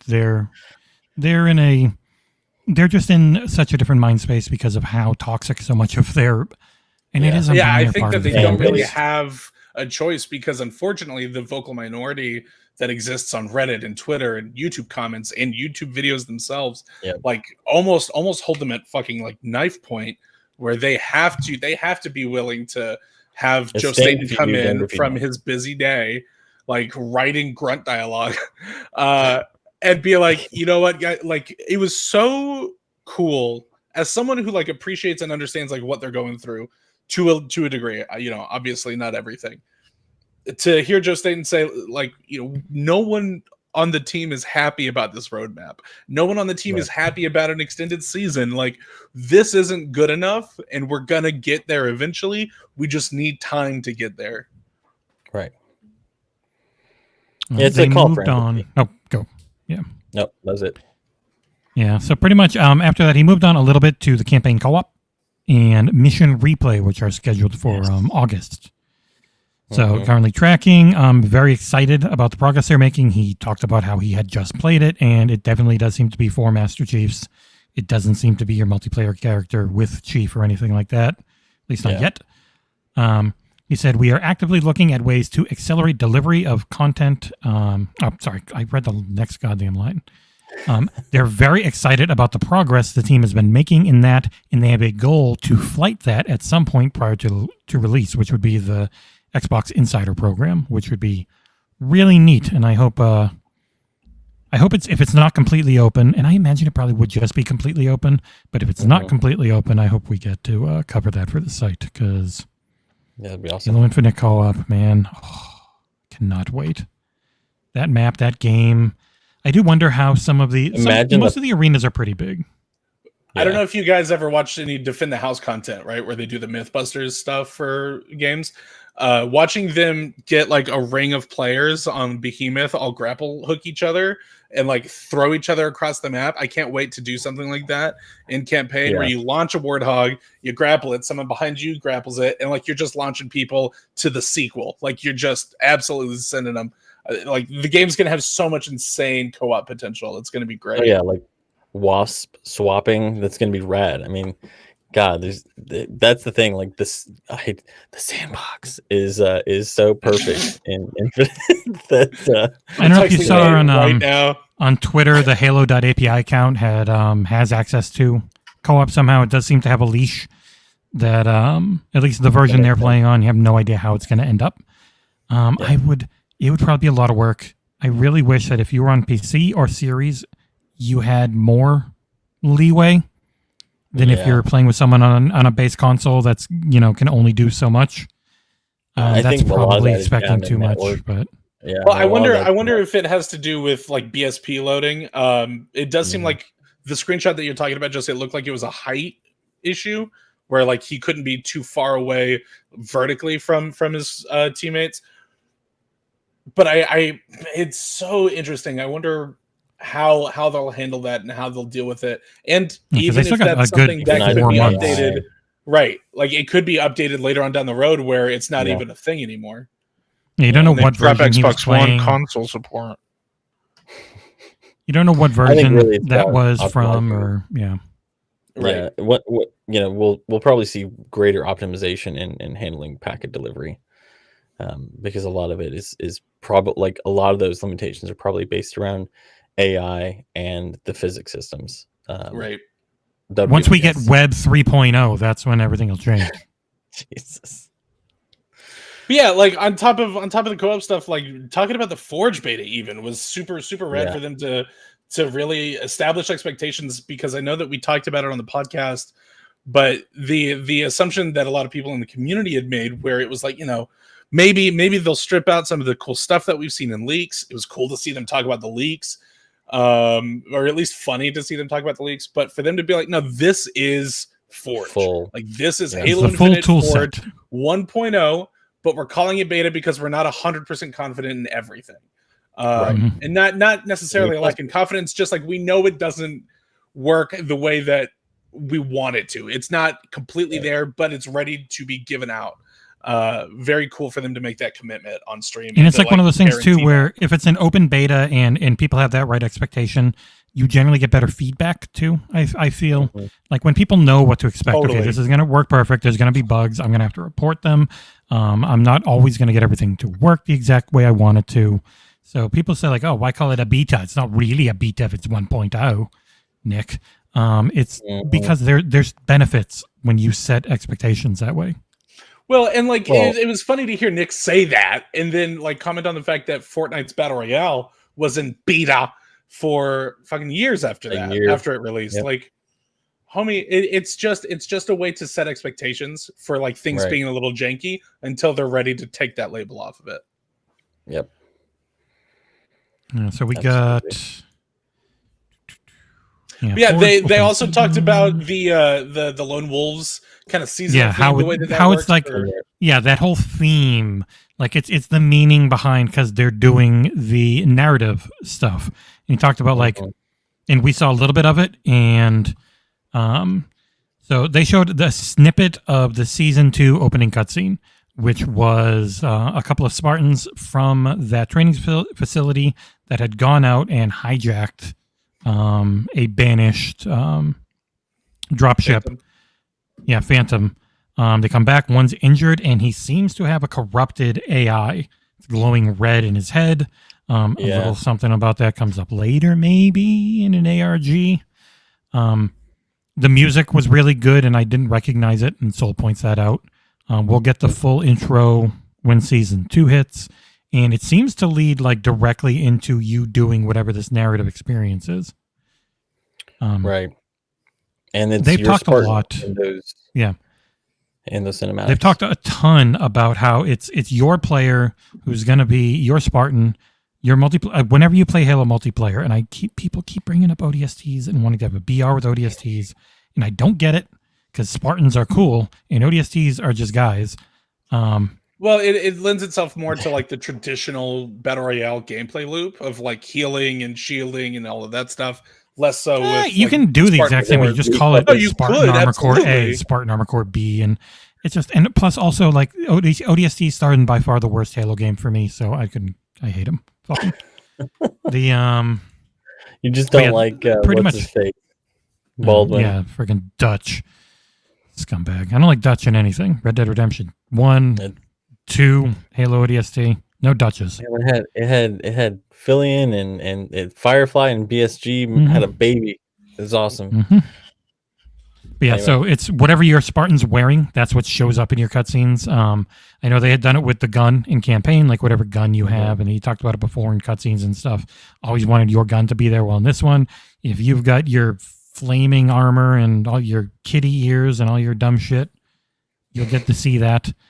They want your player to be the heart of this multiplayer narrative that they're building on. They want it to be, it's going to be a continual thing. There's one narrative thing to start, and then about 2 or 3 months in, there's another narrative. Yeah. So, but they only last for 2 weeks. It always makes me wonder how big they're going to be if it's something that gets taken out. I hope. Well, it's weird because Sea of Thieves does something similar, and like they just had their what was it called, the Shrouded Deep, and it was a massive event, and it took a while they've been doing these kind of like miniature tall tales for a while now, and it took a while to get to that level of content in a timed event like that. And I'm not necessarily thinking that the first one will be for Infinite, but they could very much ramp up to be that once they get their content cadence and their once they get a little bit more comfortable with putting out that content. So it's funny because that's the first thing I remember seeing tons of people saying, oh, it's just going to be some cut scene, right? But that doesn't necessarily mean that that's the case at all, because we have examples of other titles even within the Xbox family. 76 is is another example where they do have these 1 or 2 week timed events that actually are a little bit more involved than what people want to give that type of thing credit for. I would think that setting expectations fairly low for the first season's debut of this stuff is definitely the right way to go about it. Like I think expecting not that either of you guys are or anyone necessarily listening is, don't you dare say what I'm thinking. I feel like you're right. This is going to be something that you like boot up the academy, you get to watch a cutscene, maybe you walk through the academy thing and talk to other people or something like that. I don't anticipate it being too much more than that. Like Halo 5, no combat style missions. I see it eventually turning into a fully realized like Spartan Ops, but better execution kind of thing at some point. Mission, almost like a campaign mission, right? So. Like actual seasonal content, like beyond. Not that this isn't actual content, but like playable enemies, like PvE content that sticks around. Maybe even leads into some interesting like campaign DLC in the future, like that whole thing. I think starting out, they kind of need to test the waters. Probably couldn't devote a ton of like dev bodies resources to. Thank you. Bodies, resources, same thing. But couldn't dedicate like a ton of it to human this resources. First outing with it, right? But I think either way, if you're a Halo lore fan and you're excited about the live game aspect of this, I think that it'll be cool. I have mentioned multiple times, it really does seem like they want to eventually have your Spartan become a part of the overarching narrative. So like ending up and they've got Zeta Halo built in the game. You're going to make more content. It's probably going to be on Zeta Halo for a while.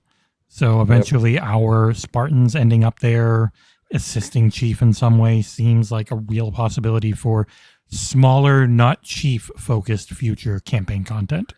I'd be totally down to talk about this at a later point in time. I'm just going to get my stance on this out there. I think one of the biggest strengths of Bungie's like storytelling in the original Halo trilogy, which there's not a ton, but I think the reason why people like those more in certain aspects is that they're different types of stories, right? There are these like grand events that happen to be happening. Like we follow characters that happen to be involved in these like grand things. Chief specific narrative events, Halo 1 doesn't really follow that exactly, whereas 343 stuff is way more character driven. I feel like giving us more of the like broad story moments that happen to be like a character is there, and it being our multiplayer Spartan really does a good job of like getting back to, you know, I hate to say like a classic Halo storytelling, but like something that feels a little bit more like that era. And I feel like Infinite's really helped push the narrative in that direction in a lot of ways. I think that plus giving it to our multiplayer Spartan and you know, Chief for some of it as well, I think gives a lot of agency there. I think creates some very interesting moments for storytelling.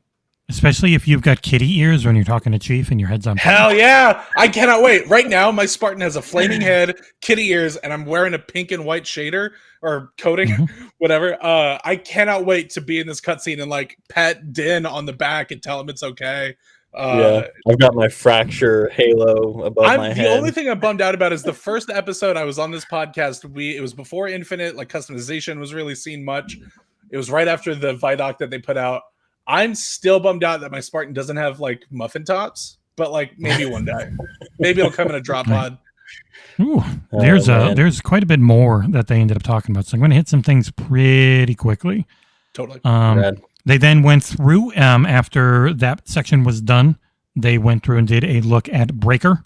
It was the same overall type of look, just going slowly, panning through different areas and giving you a feeling for the soundscape of it. It looked great. It looked really different than anything else we had seen, which Aarsal points out, and it sounded awesome again. It had lasers. It's got some, it definitely seems to have some environmental hazards. A lot of, both of them definitely seem like the environment can kill you in multiple ways. So then after that, they brought out Jerry Hook and started talking about monetization and the whole Season 2 Battle Pass and the way the customization and everything is going to work. And started up with, they want their challenges and ultimate weekly rewards, where before Infinite shipped, they knew they were going to struggle with the system that they had. It failed their expectations for making you want to keep playing the game alongside, you know, having a fun time playing it. So they sat down with their business team and said, hey, look, we need to go back to the drawing board on pricing and fundamental store structure. As in, we told you this wasn't going to work. People are pissed. We need to fix this.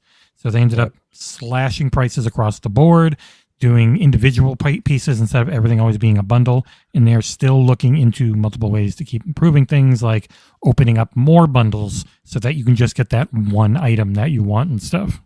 I love the way, really quickly to touch on like what this could look like. I love the way that Destiny will let you like earn a piece of a bundle that they sell, and then when you go to buy the bundle later on, maybe have the money, you get a discount on it. But I also think that like potentially giving people a way to earn stuff that's in the store, which like we're seeing with the Battle Pass, right, with credits and stuff. So I think that'd be super cool.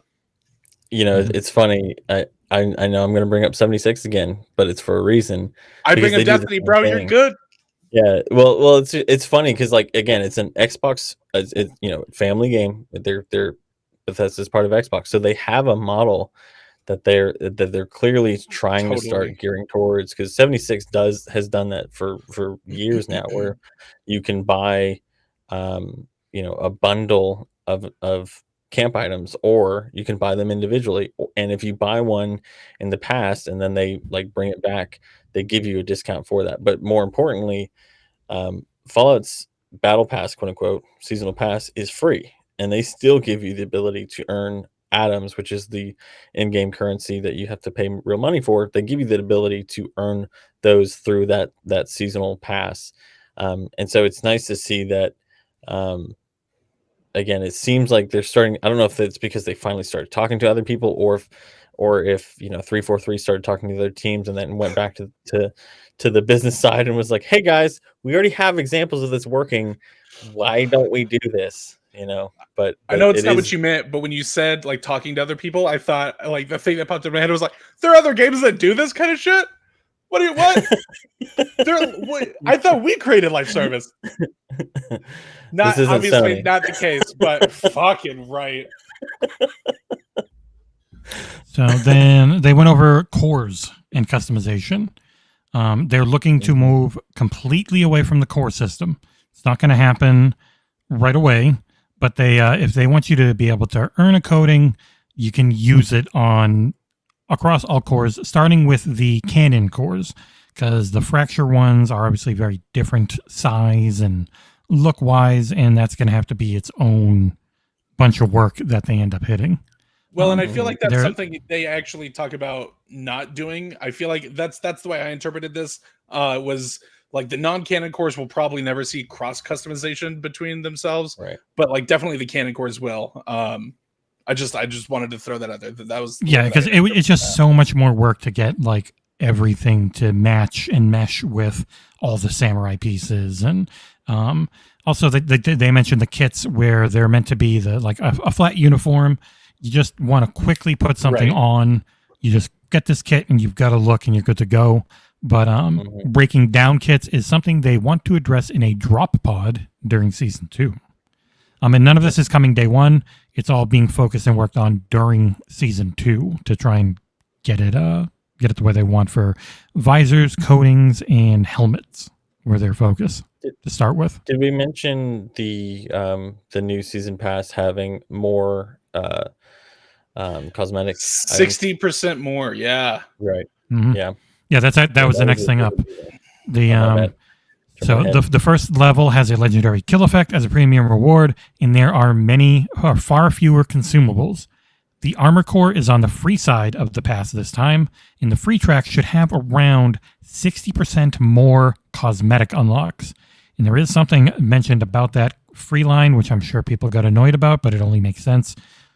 If you don't buy a battle pass, you can't go back to it for the free track. So if you want to go back to season 1 after season 2 starts, you would have to buy it. That's the never expire thing. The free one, there's only ever one free track at a time, and that's the current season.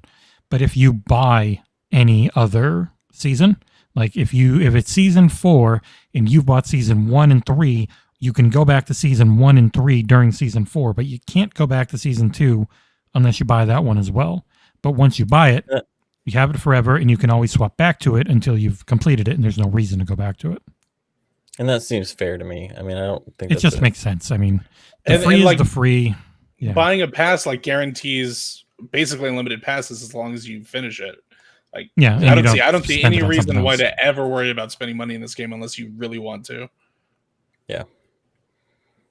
And the next thing they hit was there are still swaps and experience boosts, but there are far less of them. And there's none in the event stuff. Event stuff is now just all actual items, no consumables in that. There seems to be more vehicle coatings because we got to see finally some wasp coatings that weren't either the one in campaign or the few you could buy, which was very nice. One of the things I missed, did you guys happen to catch this? Because as I was playing the past 2 weeks, Tenrai was back, and in order to get my ultimate, before I could even get my ultimate weekly challenge, I had to also finish the Tenrai stuff, even though I had already completed it, which is kind of annoying. Did they specify whether they're going to be, isolating those together? Okay. So he has talked before where they want to. I imagine that it will happen. They were looking at making them different tracks where there's the event challenges that are here and then the weekly challenges that are here, so they don't interfere with each other. Okay. But I don't think he mentioned it on this one. If they said anything there's so many benefits to them doing that beyond just I already finished that event pass. Why do I want to do that? Yeah. And then the next thing that happened. And I'm going to pull up this little YouTube channel called Pfhorbear, and I'm going to play a clip. Shit, I don't think I have the sound. I cannot get the sound. Whatever. We can keep talking over it. So, start this up. Oh, man. I gave a hot take about this thing. Yeah, out of nowhere, in the middle, all of a sudden, the stream just got interrupted right when they were going over item 50 in the Battle Pass, which made Soul very sad. He wanted to see what item 50 was, but this video just started to play. Definitely seems to be probably the start of an ARG. People are wondering if it's going to be around the certain affinity thing that they're working on, the PvP, the PvPvE stuff. So that just came out of nowhere. They didn't acknowledge it during the stream, but then Joe Staten did tweet about it afterwards, saying, If you what is your hot take? Very closely to the stream, you can hear people producing the stream laugh about it once the pre-recorded section ends. But yeah, no, I mean, my hot take on it was, if you watch Drop Pod, then you've already heard this, so ignore me. But I really think that this is a tease for certain affinities like BR style mode for a bunch of different reasons. One of the biggest ones being like even the CG art style in this doesn't fit anything else that we've seen for Infinite's marketing. The fact that they hang on the 100% at the end of the transfer really, really, really strongly implies like a BR style 100 player count. What if this is actually their Halo 1 versus 100? Dude, for someone who has such a big following, he has some fucking weird takes. But no, like I think that it would be insane to me if this isn't for CA's mode. I'd be way more confused about what it's meant to be for if it's not that. But yeah, that's where I'm at on it. And it definitely, I wonder if it ties into the red, the AI. The red AI that we saw at the beginning of that cutscene. They're real smart about this stuff, and they love their insanely in-depth ARGs, and we'll see how this ends up. Color codings in Halo are always so, like they are. It's very deliberate, organizational. Yeah, very deliberate. Very like purple is Covenant.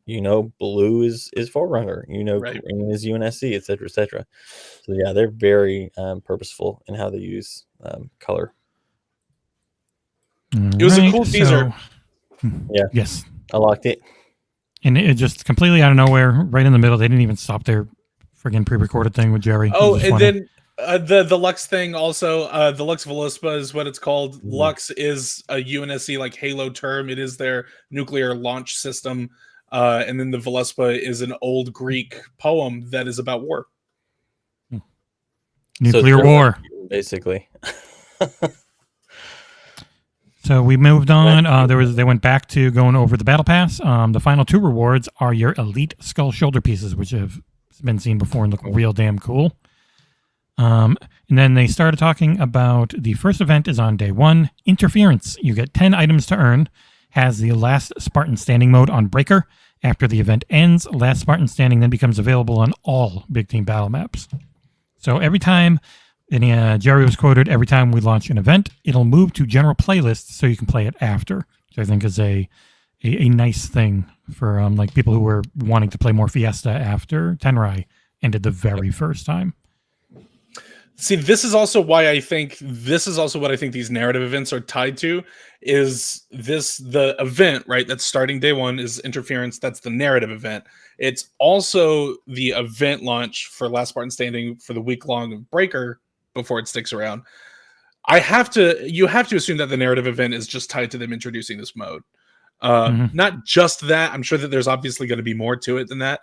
But yeah, because they've got a whole meta story above it, but they use it to seed in these different things that they're doing. Yeah. Yeah, it's the foundation. There wasn't much else. They talked about how the whole free track and all that stuff. We already covered that. But the biggest news of the entire stream is that George's kit is fixed and now his shoulder looks correct. Oh, the Cyber Showdown level and Mohawk thing actually work correctly, and they're the right height. Yeah. Nice. And the last little bit of news is they are doing a rank reset with the new season. There are new ranked rewards, which are emblems and etc., but with the Lone Wolf twist. And that was the main news from that very long and I think very, very good live stream. Also, go make sure you check out the current HCS tournament this weekend. It is out in Kansas City. Very cool stuff. I watched it on and off today while I was working. I had it on my second monitor. I joked about, so they're doing the Twitch drop thing, so I had it on all day, but I watched quite a bit. And yeah, that game is really fun to watch for someone who's not really that big into esports. It's and you get free stuff for doing it, like you said. Yep. Yeah, if you're on Twitch. I miss Mixer though. Jesus. Yeah, me too. So there's a funny thing. I'm now going at 9K bitrate on YouTube, and things look beautiful, but I can only push 6K on Twitch. And on Mixer, you could push you could push to not just 4K bitrate. You could push way past 4K bitrate and actually do 4K resolution. I miss 4K E3 stream. God damn it! Like it's. I wish they could back to that, man. Yeah. But yeah, that was the main stuff for the stream. There is one thing that just hit during HCS, which if you want to go see, I'm going to bring it up now. They have a trailer that hit for some bundles. So they've got their new PvP like team-based stuff. And from the thumbnail, I haven't watched this yet, it looked really nice, and it also seemed to have like Warthog skins and stuff as well. Yeah. So they teased it on Twitter yesterday. It's very cool stuff in there. Yeah, these look pretty darn nice. I do wonder again with the whole kit thing, will they let you break these down? Because that would be cool. I think they did specifically mention the competitive skins as wanting to be able to let us break those down as well. Yeah, like especially some of those color schemes in these are freaking awesome looking. I agree. I really like them. Hey, really quick, Mort was saying that the Velocipa is... Yeah, I fucking saw it. There, I'll put it up there. It's part of the Eden prophecy of the seer. It's about the end of the world and its rebirth. Yeah. Yep. Nerd. Cool. Oh, I've got this cool thing now. You say something in YouTube chat, and I can put you right up. I can put it right up. Yeah, you fucking nerd. Look at that. That's pretty. Yeah. But so these are the new competitive skins that are coming. Lots of Warthog ones, some weapon ones. You get like Warthog, weapon, and I think that goes along with the actual... Jesus Christ, I can't remember their stupid name. The HCS armor. Yeah. Yes. Those look darn nice. Oh, good. Go. No, you go. I was gonna say, I'm still hoping that we get to the point where we get kind of that promised. Like if I had one other major complaint about Infinite, it's that the shader, what was promised with the shader customization, we're still not quite there. And I'm hoping that the breakdown is like individual pieces having different shaders. They never said that about the shaders. I did research for a video right before the game. The way they sorted it on the screen made it look like it. 100%. Yeah. Okay, that's what it was. Okay. Because they were showing, you're going to have this wrist piece on, you're going to have this leg piece on, you're going to have this one shader on. Yeah. Right, yeah. I'm not a naysayer, so like it was a UI thing where it really made it look like you got to set a shader. It was a video editor's problem that they gave rather than them saying no longer there. Yeah. But yeah, you guys have any other thoughts on that live stream? Because we've pretty much covered everything on it. I wish Justin was my dad.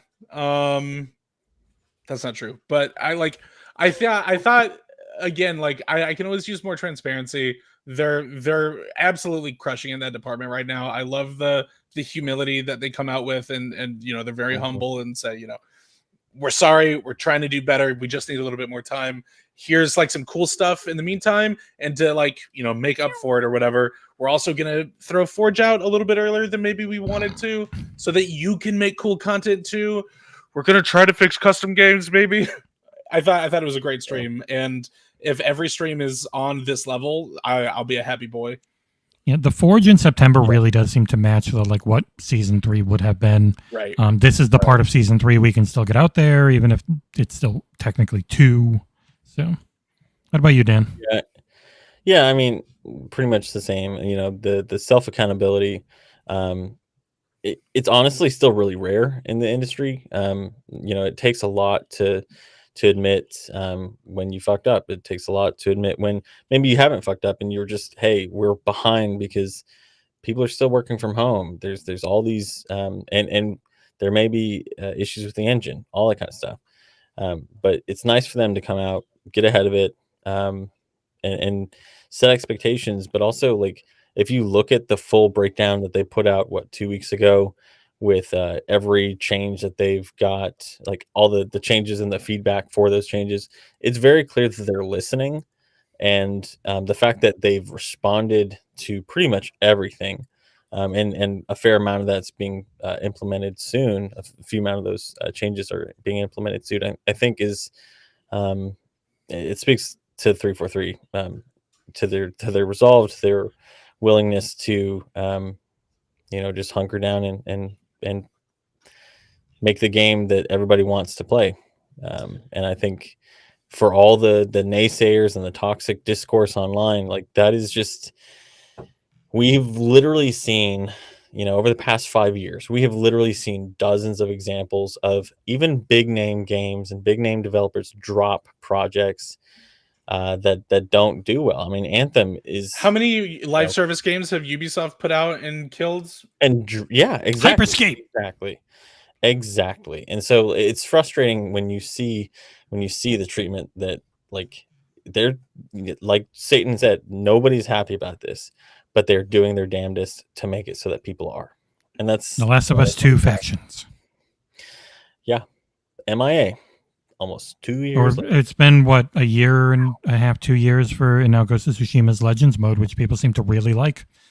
No longer being supported in any way. They're completely dropped them. Like, there's such a good track record with Microsoft on live service games. There just is, and people seem to not be used to it. Not that they always start out well.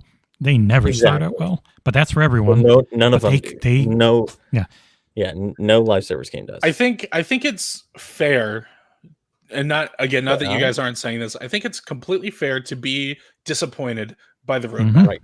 But saying that 343 is not listening to player feedback is like, I don't even want to talk to you, man. Like, I might give you the one chance to kind of correct that point of view on it, but like, you're choosing to be an asshole. Like, you're choosing to be difficult about it because you can't look at what they're doing, what they're saying on stream, what they're giving us in blogs, and think like, they're just twiddling their thumbs, doing their own things, rather than listening to what the community wants.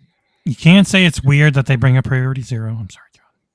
Even like outlines, being able to completely turn them off, like the fucking the fact that credits were added to the battle pass. Like, there is stuff in season 2, maybe not right there day 1, but stuff in season 2 that we're gonna see that is in direct response to feedback. You say that, you're an asshole. I don't listen to you. That's it. All right. Well, we are over. I would say it's the Halo equivalent of saying $, right? Mm-hmm. Right. Yeah.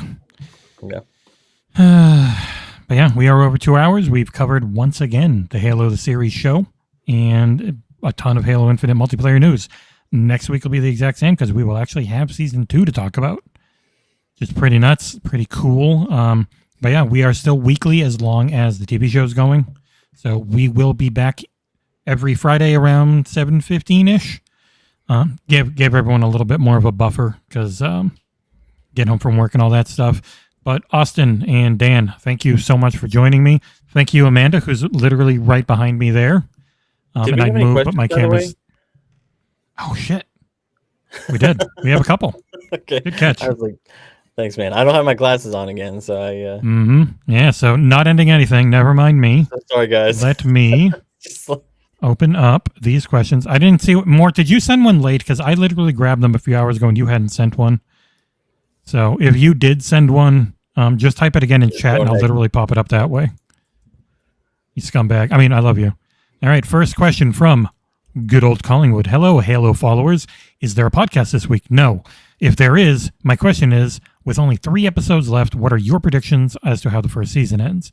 I think you guys are on team blow up Reach, and I'm on team blow up Madrigal. What say you, Pfhorbear? I think that sounds about right. I think the only other thing would... I mean, I was going to say, like, we see the ring for the first time, but we already did. So, fucking blow up Reach, I guess. Dan? Reach. I've been saying it for weeks now. Hook up. Question number 2. With no June event on the Season 2 roadmap, asks R. Tansy. Probably said it right. Besides Entrenched returning, what, if any, content will be shown at the June 12th showcase for Halo Infinite? I think the safest prediction is they will show off online campaign co-op and Forge and reveal when the flights begin for co-op. Perhaps a tease for the Battle Royale and single-player content if they're feeling bold, but it feels early for that. You seem like you want to talk, Austin. What do you have to say? Yeah, I'm so sorry. I get so excited about this kind of stuff. I love it. What we'll see, what what I'm genuinely anticipating is, online co-op. Here's a look at it, and very brief minute and a half. Forge, check out Forge. How cool is this? Again, maybe a minute, maybe two, and then like a good like gameplay trailer for their battle royale mode. With a either late this year release, like December, or promising like spring. Dan? Yeah, I was going to say, I think the Certain Affinity project is going to see the light of the day during this. Especially with starting up that if that ARG is about it, and it seems to be, I think that would be a fun thing to build up to, because a few months to build into like a month and a half to build up into the show. Yeah. And I feel like to give that like teaser that they gave during the stream for Lux Veluspa, and then not show anything this summer about it would be fucking a huge miss. A missed opportunity. Yeah. And they'll couple it with I know Phil doesn't like to do this, but they'll couple it with a Certain Affinity and 11 acquisitions for support. And you mean they're just going to take over all of Halo Infinite's multiplayer? Rob. Fucking dummy. Please. All right. The final question, and then we will actually be ending things. My brother, or as Nick says, Jesse brother. Genitals and gentlemen and scholars. I just need to ask, after all the criticism this past week about the Season 2 news, be it legitimate, understandable, overblown, or downright moronic, which particular moronic one grinds your gears the most? Knottian, you have the floor. Can you read that again? I was trying to read Aarsal's question. After all the criticisms about Season 2, what's the dumbest one that pisses you off the most? What criticism that's out there? Easily the give Halo to away from 343 and somebody else, because like, aside from the fact that it's a bad faith argument, like, let's look at it holistically, right? So you're saying, all right, let's take a game away that's already out in production to another developer off of whatever they're working on to a proprietary engine that is not polished up blam. We have enough sources to verify that, and have them start developing content, and you think that's going to go faster? That is the dumbest thing ever. No, it's literally just let them have a good 5 years to get up to speed, to try and catch up to where 343 is now, exactly. And they probably wouldn't even. Exactly. No matter how good your documentation is for that engine, you're not going to have. It's not like just changing cars, right? I mean, it is it's like learning a different language while you're trying to learn stick, if you don't know how to drive stick. Aarsal, just type it in chat, and I will be able to put it up on screen, because I got cool new technology. Look at this. He did put it in chat. Yeah. Clown Bear, what do you have to say? Oh yeah, just fucking give Halo to somebody else. Fuck 343. Fuck Bonnie Ross. Fuck all of those guys. Fuck them. Like. Yeah, and also, isn't that like, how many times have we heard the misogynist like hatred of Bonnie Ross, but not levied at like any of the studio heads of other? I know, God forbid, when Randy Pitchford, for fuck's sake. Well, when Josh Holmes was the studio head at 343, like he didn't catch nearly as much shit as Bonnie Ross does. Yep.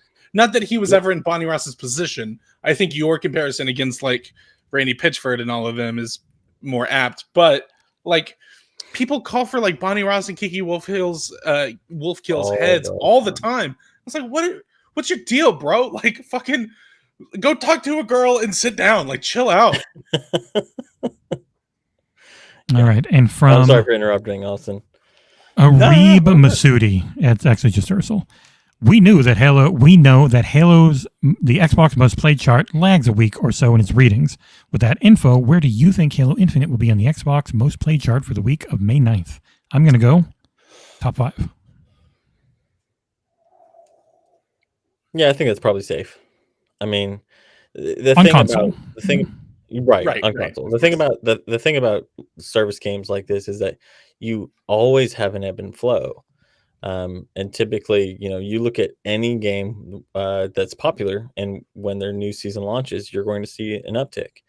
And also what I like to remind people of is that the Twitter discourse, the Resetera discourse, even our own forum discourse is not reflective of the vast majority of gamers, because the vast majority of gamers are casual and they're not glued to fucking Twitter. They're not glued to our, Dan, to Twitch. I literally wrote a forum post about this today. If I may read such a forum post, I said, not to get too long-winded about this, but there's a good amount of content creators that seem to think that their opinions are the most valuable, and it only gets worse when you have people in droves following them and hanging on their every thought as though it were their own. In reality, the typical player or even hardcore fan rarely feels as offended by things like an extended season. I think it's important that the vocal minority listen to the silent majority and actually help to perpetuate those values and opinions when it comes to, at the very least, the Halo community. I love these games, love and admire 343 as much as I ever have Bungie, and I think that the Halo community needs to stop both being perceived as and actively personifying a fucking cesspool. Yes. So I've got a comic that I always end up hitting in this situations from Extra Fabulous Comics. He's hilarious. Putting it up here. Guy finds a flag that says Team A, sees a guy with a flag that says Team B, and immediately is like, wow, fuck that guy. I love that. People are so desperate to be a part of one side versus another side that it doesn't really matter if they actually care. They just want to feel like they're a part of this group. And it permeates through everything. It's so much of what and I don't know that anyone is completely innocent to it, or not innocent to it, but impervious. Yeah, like everyone has this about something in their life, and people, it's hard to acknowledge those biases and things, but unfortunately they exist, and like there does eventually come a time where it's like I just can't even argue with you anymore. You see this a little bit in politics, but it's not worth the fucking breath anymore. Like it's just Yeah, it runs through everything. It runs through politics. It runs through sports. It runs through religion. It runs through every type of media. Right? So yeah. Great point. And I posted that very, almost verbatim to our forums more times than I can count, Austin. So, but people need to be reminded. So, yep. Yeah, you're welcome. Right. I think that's gonna wrap things up. Austin, please let people know where they can catch you. And if you noticed, I actually changed your name on stream so that it's your Twitter handle. So the thing that I always sign off my drop pods with, I love to say it. Guys, you know me, you love me, you know where to stalk me. It's Twitter, Instagram, YouTube, Twitch. Here at XboxEra, it's Pfhorbear. That's Pfhorbear, Pfhorbear, Pfhorbear. Wherever you think you might be able to find me, wherever you think, I wonder if Pfhorbear's on that platform, except for that one, I'm on that platform. All right. And Dan, I just changed your name to match now that we're wrapping things up at the end. Go on. Thanks, but I actually ran out of characters, so the last I doesn't exist. Oh, that's right.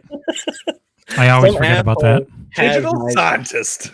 So really quick, I had my Knottian Twitter handle back in like 2007, never used Twitter, got off of it. And then of course now when I try to go back into it in 2020, some assholes got it who hasn't used it since 2012. So anyway, you can find me at Digital Scientist without the final S or final I. I'm Knottian on the forums, Jesus Christ. And find me at either place. And I am at JesseJSNarris on Twitter. I don't use it that much. If I do, I'm normally yelling at like Elon Musk or stupid people like Elon Musk. You can catch, Jesus Christ, we do so much. We've had a lot of content on the website lately. I just had a Rogue Legacy 2 review go up. We just had one from Harmonica for Life is Strange that John did the work on. We're going to have plenty more coming. We got Trek to Yomi coming next week. We've got, Jesus Christ, there's a lot of games coming out next month. Yeah. So nothing huge, but a lot of indies and a lot of smaller things that look good. A lot already coming on Game Pass. It's, I do Twitch every morning and Mort's hanging out there, and I got a kitty cat cam now. So whenever she's on my table, I'll get her showing there so it's not all ugly on the screen. Yeah, we have a good time. That's on Twitch. We are at the XboxEra. Similar situation. Can't get just XboxEra. Someone's had and never used XboxEra. So we are the XboxEra on Twitch, where whenever we're going to stream a video game, which will include Halo Community Nights soon enough again, we'll be doing it over there. And you can catch, I'll be producing the XboxEra podcast tomorrow. And thank you two so much for joining me. Thank you, honey, for joining us before. She's got her earbuds in. Say bye. Thanks, honey. Bye, man. All right, and we will see all you guys. Oh, you know what I can do? I can do that stupid goddamn. Yeah, let's play some Feeding the Ducks. Also, guys, go watch Drop Pod. I forgot to say, go watch Drop Pod. God damn it, please. Yeah, Drop Pod. Whenever a new Halo news is hitting, stuff that we want to get to right away, especially when we're back to the bi-weekly cadence, or every other week cadence for the podcast. But yeah, thank you everybody for hanging out, and we will see you guys in 1 week. So long. See you later. Bye-bye. Austin's all jamming.